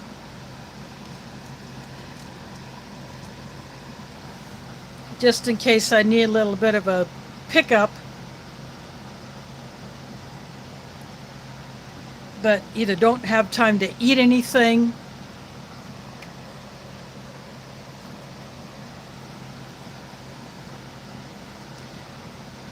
or I could use it as a barter item, I don't know. But I do have all of the gums and candies that I've had from most of the military rations I've reviewed. If it had something like a lifesaver in it or some soft candy, then I would go ahead and eat those. But if it's like Tic Tacs or some hard candy that is less susceptible to melting, then I do save those. Like the little Tic Tacs you get in the Canadian IMPs, I have all of those. And I've even gotten those little packs when I've gone to the Transit Rider Advisory Committee meetings. You know, for the most part, they would have lifesavers. They'd put a few of those on the table at each committee member's place by their name card. I collect all those and I put them in a Ziploc bag. They'd become part of my stash.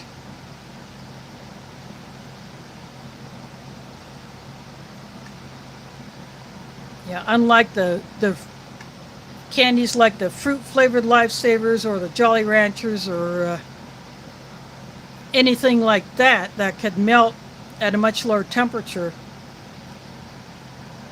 Those other candies like the lifesavers, the Tic Tacs, and you know, the Altoids and things like that.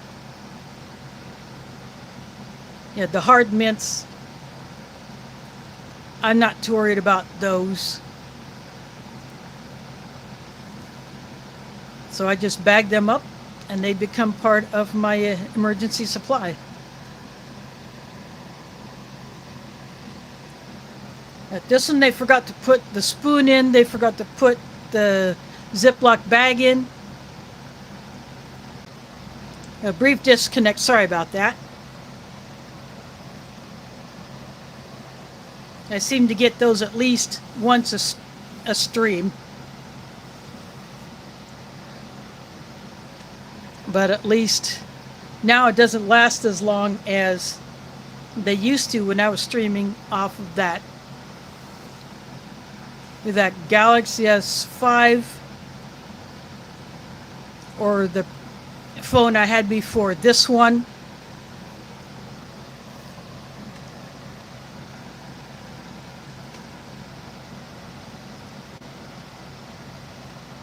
Yeah, this T-Mobile Revo 5 has been very good.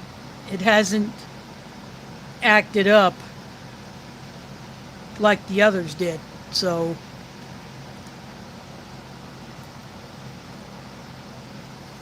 upgrading those is definitely a good idea. I still have those other ones and I will continue to hold on to them.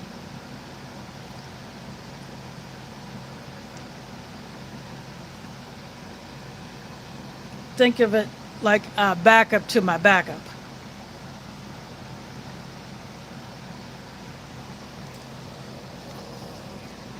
Yeah, this one here replaced the Galaxy S5. Is purely for internet and emergency calls. Because you don't have to have a mobile service plan in order to use one of these for an emergency call. I could use my Galaxy S5 for an emergency call. Say if I had to call 911 for whatever reason, and that was the only one that I could fire up at the time, then I still have that option. So that's why I will continue to hold on to those.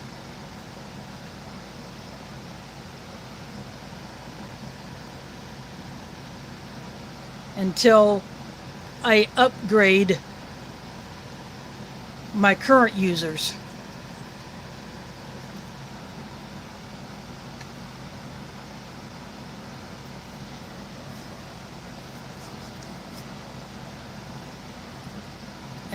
And I'll probably do the same with my, although US Cellular is what I use for my hotspot. I have a dedicated hotspot. But since US Cellular is going to be merging with T-Mobile in the near future, yeah, you can still see US Cellular advertising.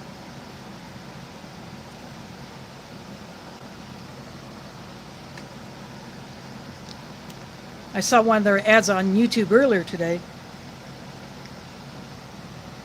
But when that does happen, I may only have to get a new SIM card.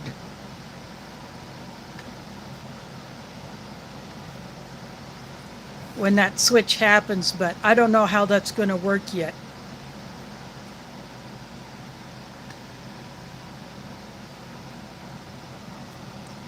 But I'll cross that bridge when I come to it.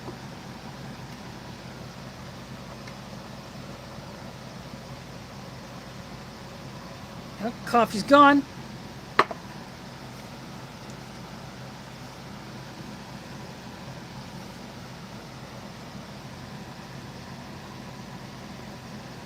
Again, this tray, for those that have not seen this before, I bought this tray.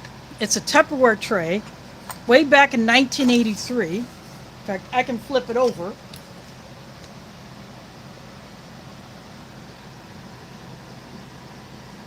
You can see the Tupperware logo there.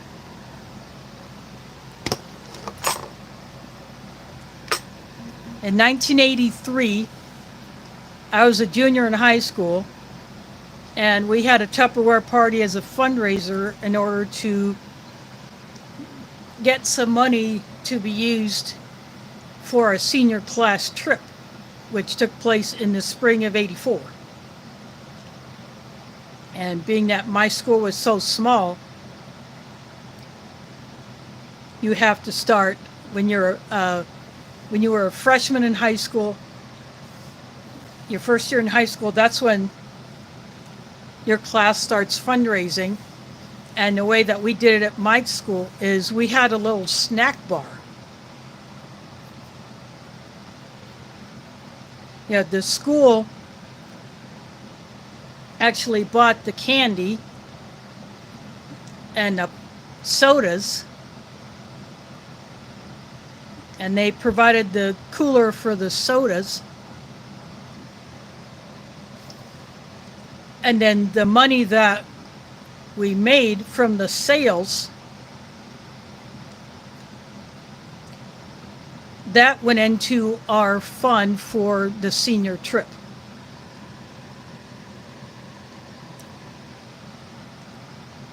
And so we did different fundraisers.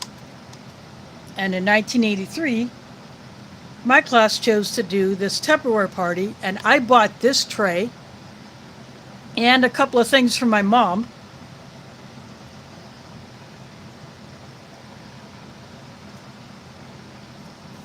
And I've had it ever since. I used it only a few times since then when I went to an event where food was served, but we had to bring our own tableware. So I took this tray and some utensils, and I think I had a bottle or a travel mug to drink out of. And it got more regular use when I won that MRE from Stick It Finger 745, I think back in 2017, sometime then.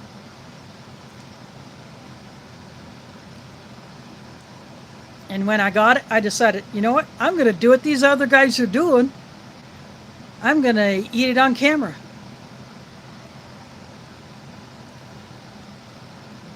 And I use this tray. And then I use it exclusively until I got the green one that I use most of the time. I'll bring this one out for things like this Norwegian ration when I have a large main and only a couple of side items.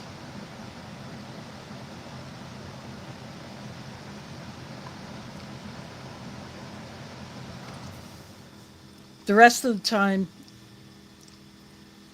the main entrees are smaller and I have more side items, so I use the green one.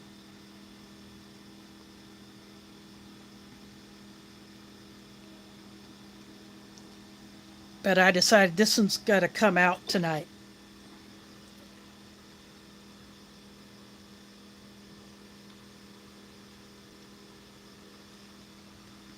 Finished off the lemon drink. There are a couple of these Norwegian drink flavors that I have not had that I would like to try. I think there's an apple, and that's in a red bag. And I think there's one in a white with a white on the bag.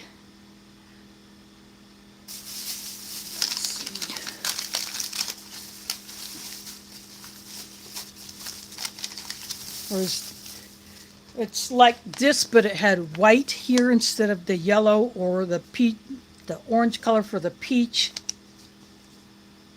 But I think those other flavors are a lot rarer. I've only had the peach and the lemon.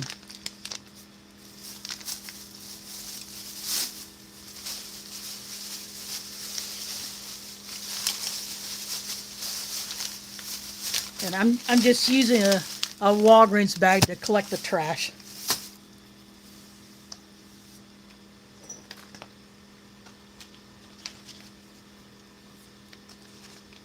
And this was packed in, if I read the batch right, I'm guessing this 23 is a pack day. And then best buy date for the ration is 25, but since the entree is freeze-dried,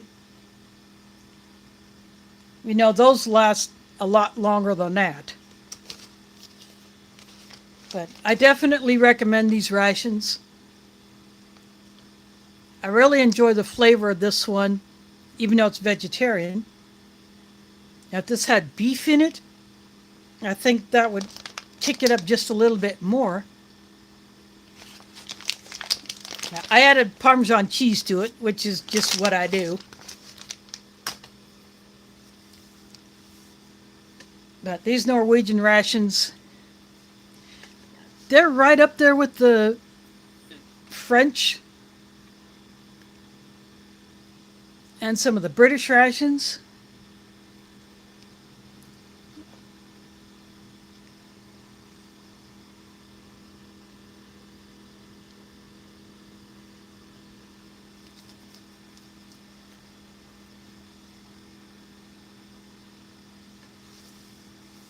Yep, I would definitely get some more of these if we're a lot easier to get some of the ones with, say, beef or chicken. The salmon, I've had a salmon one, I've had a cod. Those two I really enjoyed. Yeah, the reindeer stew is good. That one is probably a lot more difficult to get a hold of. But for finding this one on Amazon, and it was actually on sale, it was probably like maybe about 10% off of their usual price.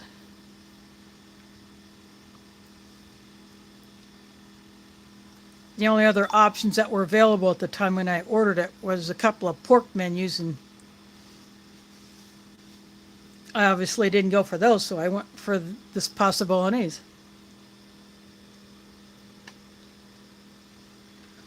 And since I liked it before, I knew I would like it again.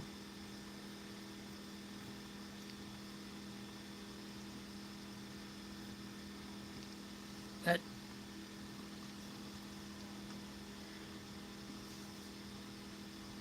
I took one of these Norwegian entrees on a camping trip several years ago.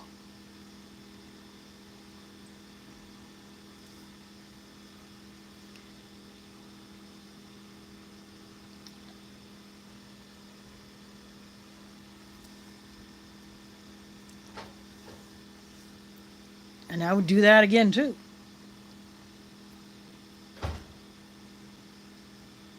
But next week, as I said earlier, I will pull out the chili mac, which I thought I was going to get into last week, but I pulled the spaghetti one instead.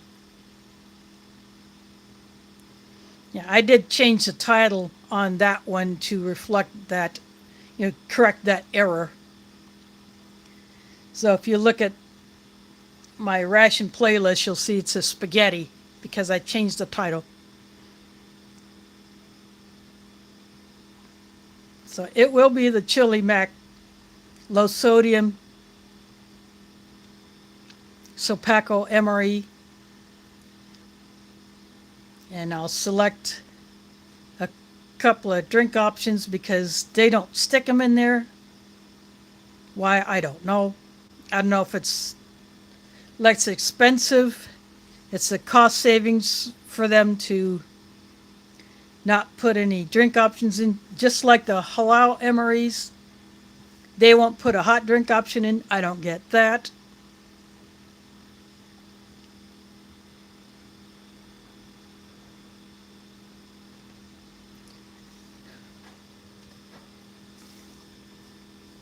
But those are still good anyway. I would definitely recommend those.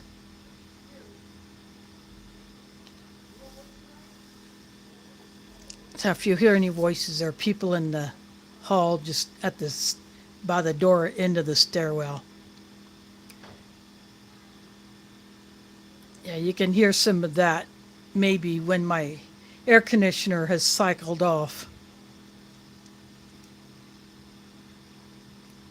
I don't know if you could hear that or not, but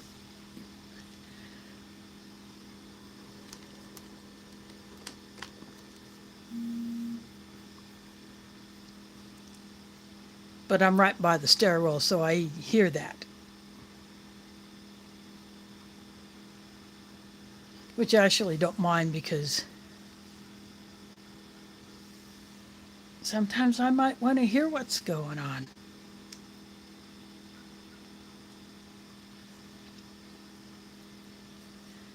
But that's the plan for next week. I will pull the chili mac.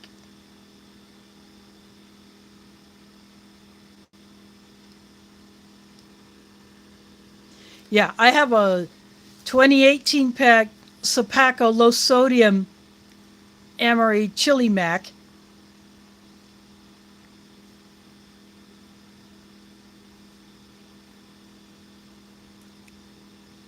And I'm hoping that it will be as good as the standard chili mac. Now, the spaghetti was actually not too bad. It wasn't obnoxiously sweet like some of the pasta things in US Emery's can be. Some of those are just too obnoxiously sweet.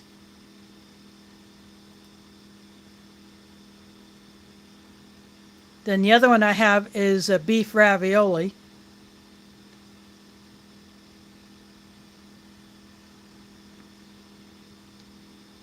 That one's a 2018 pack also.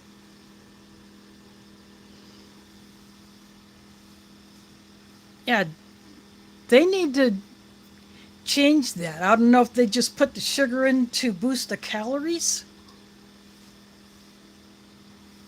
but they could do that in a better way.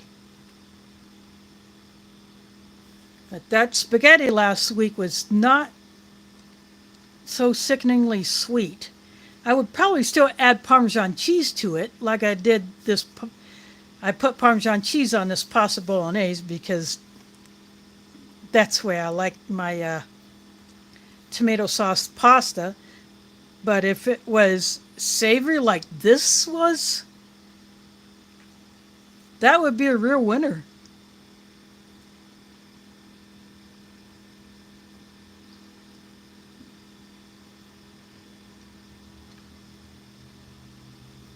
I mean, some of them are sweeter than even the Chef Boyardee ones.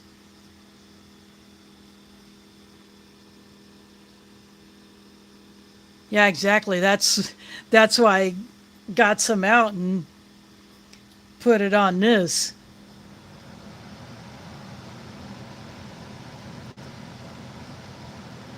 I didn't do that on the spaghetti last week because I wanted just to see how it was by itself. But if I get another one of those, I'm going to throw some parm on it.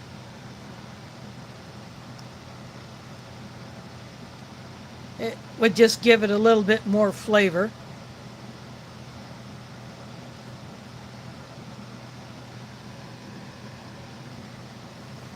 Yeah, Tabasco, that might work, but then I might want a slightly different flavor profile from a hot sauce.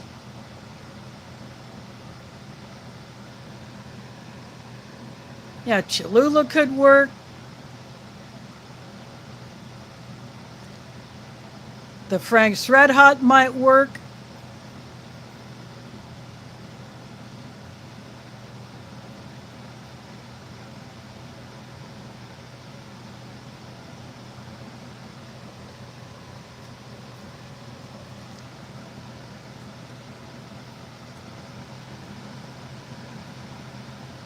I have a few other Ration hot sauces that would probably work.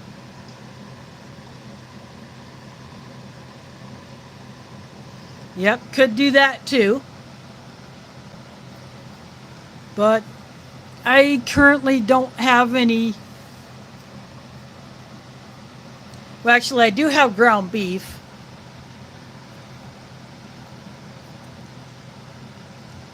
I had to replace the ground beef that I had to toss after my fridge went kaput.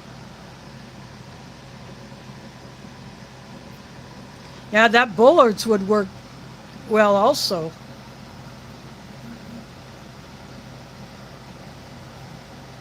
I still have the spicy sauce packets that had come in some other Norwegian rations. I still have those, so I could throw one of those on. But yeah, I am gradually replacing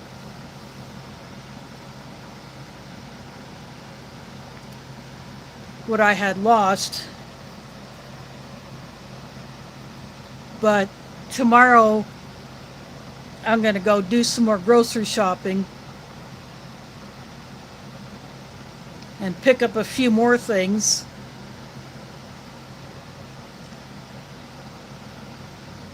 But I want to get my freezer full again.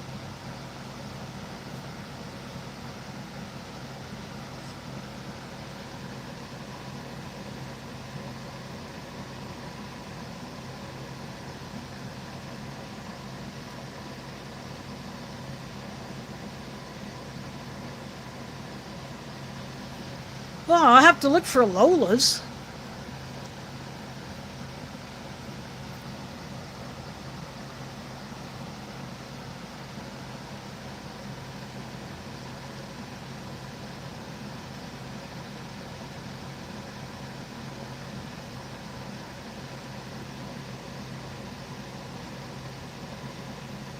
No, I've never seen it in a store either.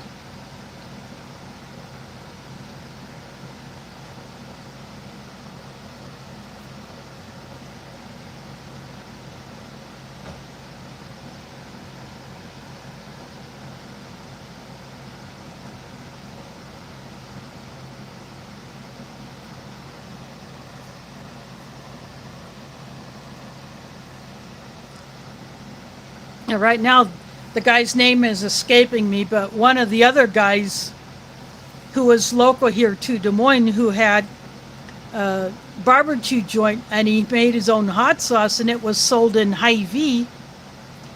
When I was working at Walgreens, he used to come in once in a while right before close to pick up a few things. And he still had that big old smile on his face. Even after him working a day. Yeah, Big Daddy. Yeah, Big Daddy. And sometimes, even if he didn't buy anything, he would just come in just to say hello before he went home. Yeah, it was cool to meet him. And I had found some of his sauce in a Hy-Vee, so I got it.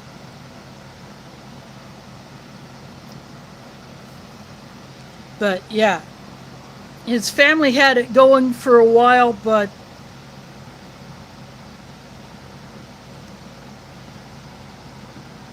no doubt it was hard on him to do that. But yeah, he was a big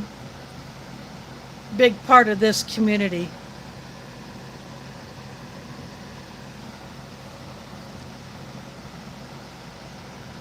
And he did a lot of good work. He fed a lot of people. You know, and he did his charity meals.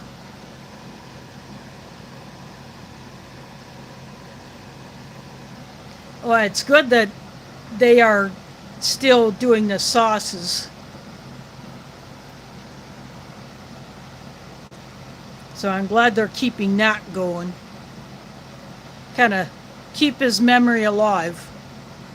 And it benefits the family, for sure. But yeah, I really enjoyed getting to know him, even if just a little bit, when he came into the Walgreens that I worked in.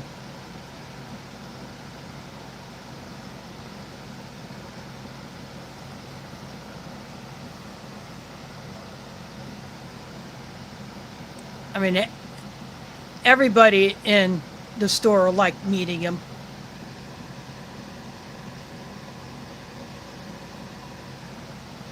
Yeah, me too. And you still have the big smile on your face after a hard day's of work. That's got to say something about a guy.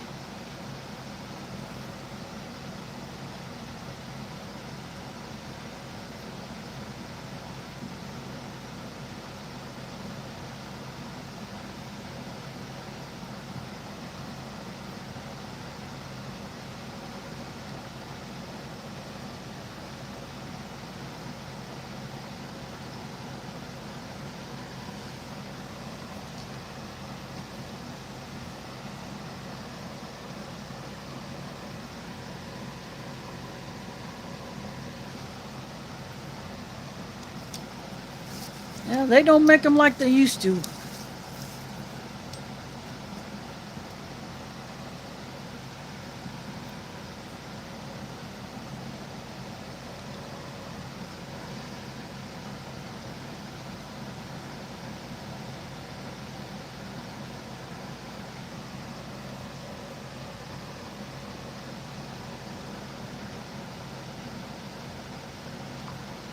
Again, for those who came in late,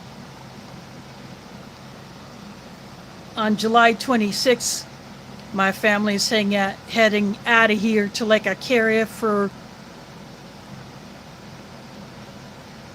a week-long fishing trip. We're going to stay in a couple of cabins there. We'll come back on August 2nd, so on the 28th, I obviously won't be streaming. Signal out there is spotty at best.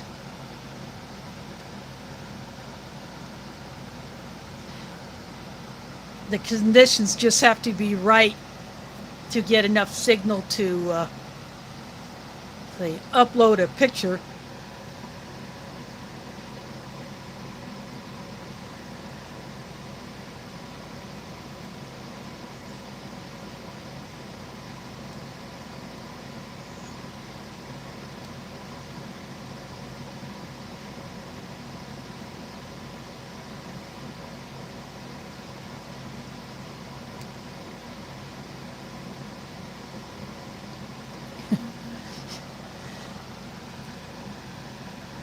Yeah, that was pretty cool that you got to do a little taste testing.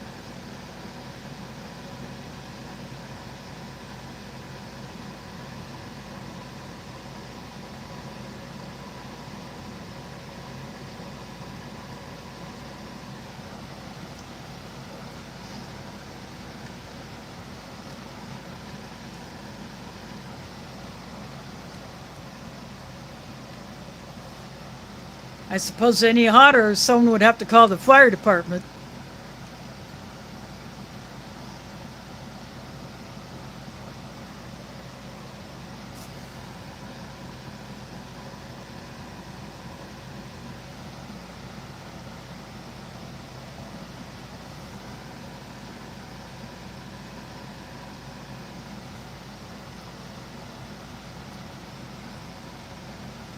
You know, when I open up that chili mac next week, I hope it does come with a hot sauce. Maybe I'll actually open it up instead of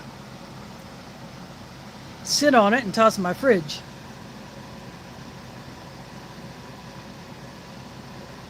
Oh, what's wrong? You too far away, Germs? Is that it? You don't want to travel all the way here to Iowa? Would that be too long a distance for you?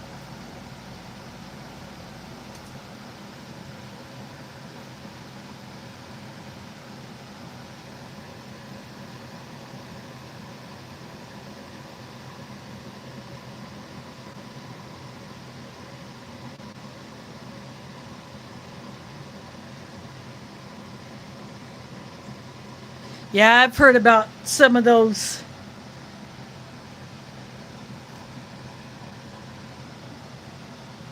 I just don't care to do anything like that.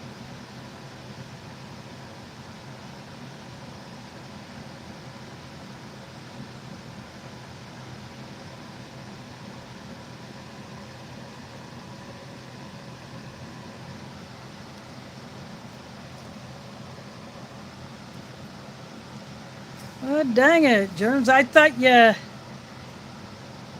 had access to a transporter and you could just pop right on over here in a second. You don't have one of those handy?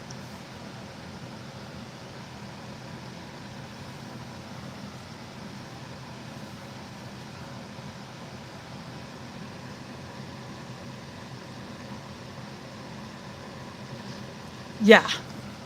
Yeah, I want just enough heat for flavor. And there's got to be the flavor there, not just the heat, because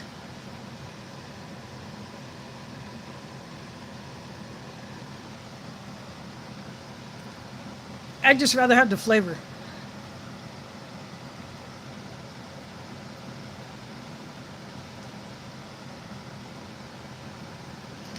Okay, you can stay there where you're at. We'll keep it toned down here. Yeah, exactly. That's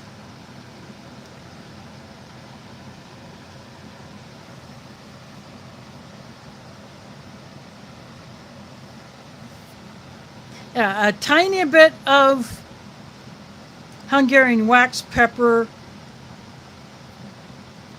Yeah, I don't mind that. That one actually is a very good pepper. It's very hot, but it does have a good flavor.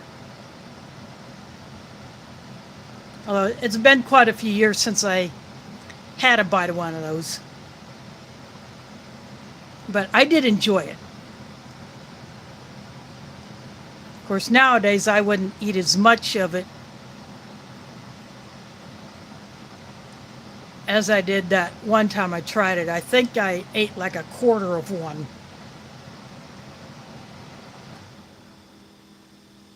Yeah, it was cut up into smaller pieces, so I ate a quarter of one of those Hungarian wax peppers. Now I probably might take one little nibble and that would be enough.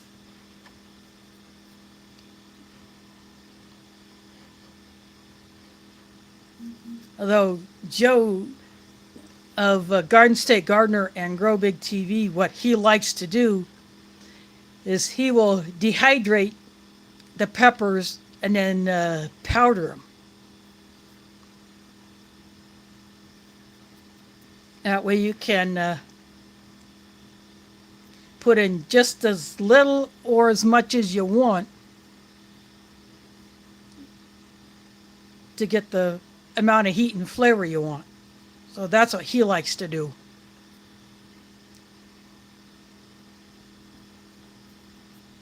Yeah, I got dehydrated chilies, but I dice them up into smaller pieces, dehydrate them, and then just bag them.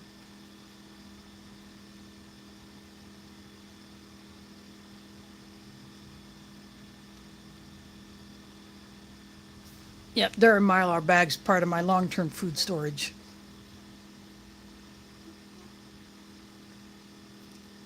I do got some other chili powders and some hot blends that I can use when I feel like some of that.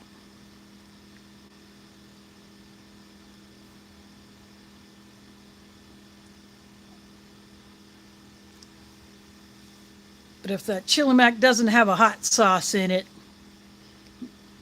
when I open it up next week, I may grab one out of my stash.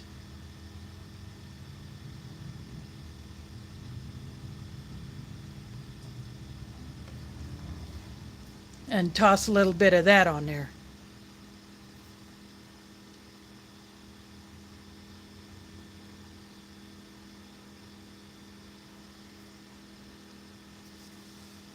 And I'll have to pull out some drink options because Sapaco doesn't put any drink options at all in those low sodium MREs,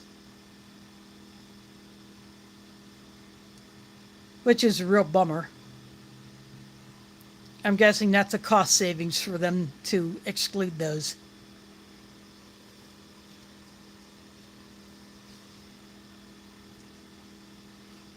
But that's a plan for next week. And then the week after,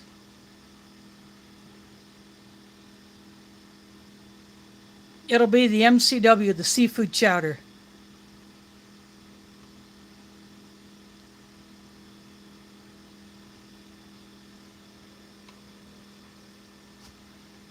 And there better be some crackers in there. Because I like a little bits of cracker in my chowder. Yeah, the MCW seafood chowder.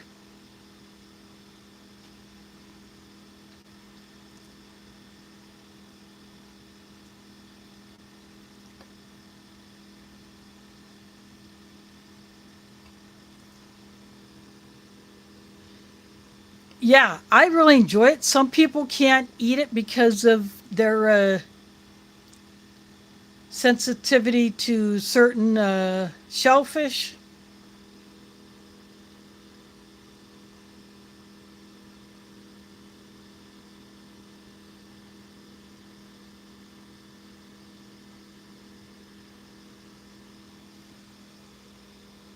But I liked it the last time I had it, and I'm happy to have it again. But germs, if you like seafood of that chowder type, like clam chowder, I think you'll like the Mountain House seafood chowder.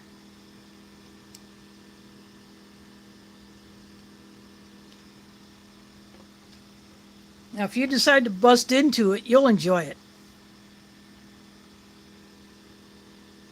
Well, yeah, I think you'll enjoy that seafood chowder. But that will be the week after next.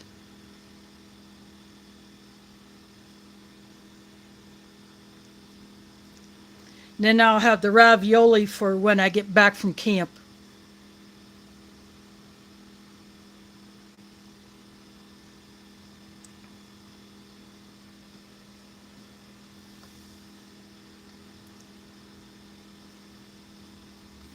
And I will get in some ration orders for the rest of August into September.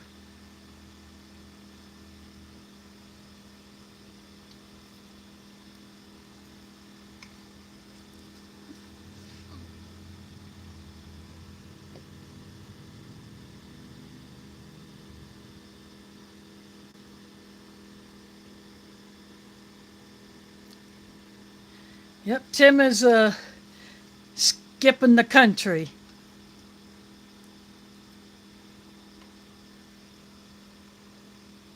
And I bet he'll have an awesome time while he's down there.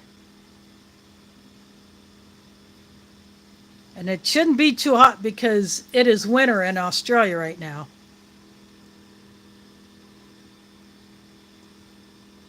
Yep. I recently watched a video from a YouTube channel called Scotty's Gone Walkabouts. And he was in an area that is known as the Blue Mountains. So he hiked around that area. He found a small cave that he slept in for the 2 nights that he was exploring a little of that area.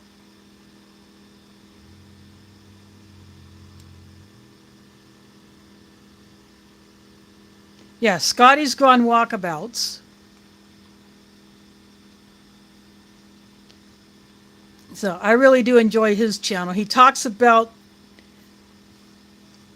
the edible and medicinal plants that he finds along the way whenever he's hiking in an area.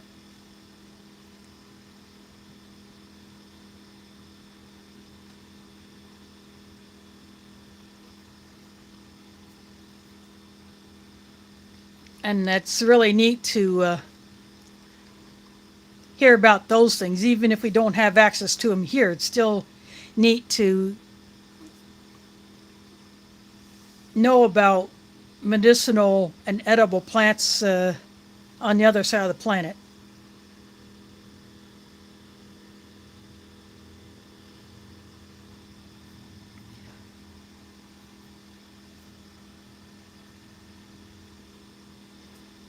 And then there's another one, I think Bushcraft Survival Australia. I think that's the channel name. I may be getting that wrong. But I watched that one too. Occasionally, and they do some group survival instruction things, kind of like what Dave Canterbury does, or some of the other survival instructors, but down there in Australia. And I think one time I was watching one, they actually had someone from the US come there and join in on one of these survival training camps.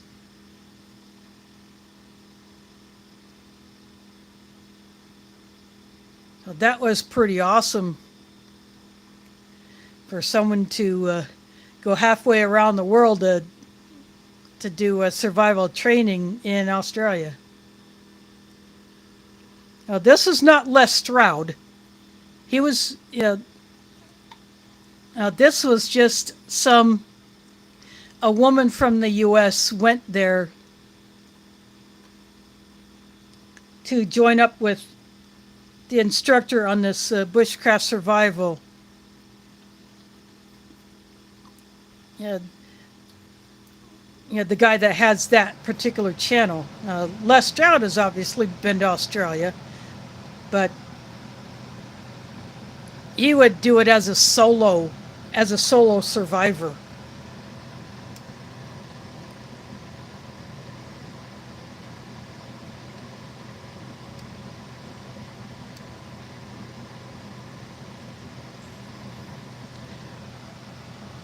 Oh, yeah, he was another one that, another good one to learn from.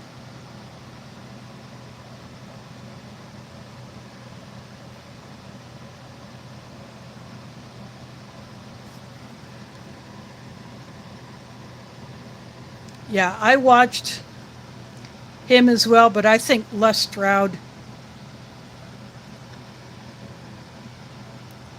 I think his scenarios that he presented and does on his YouTube channel. Les Stroud has a YouTube channel, and the Survivor Man is part of the name of his YouTube channel. But his scenarios were more realistic. Like you're the sole survivor of a plane crash, or you're lost in a specific environment at a specific time of the year.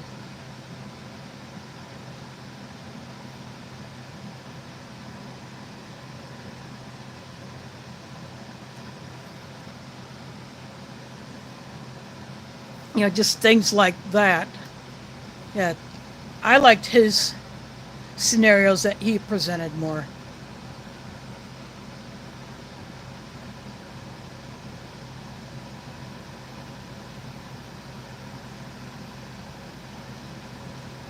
But these Australian guys, I really enjoy watching them.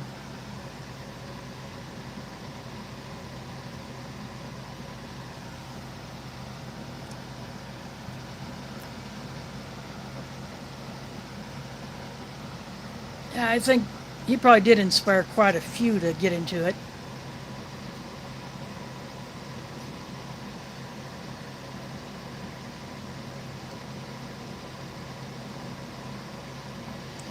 Yeah, no doubt it would have to be hard.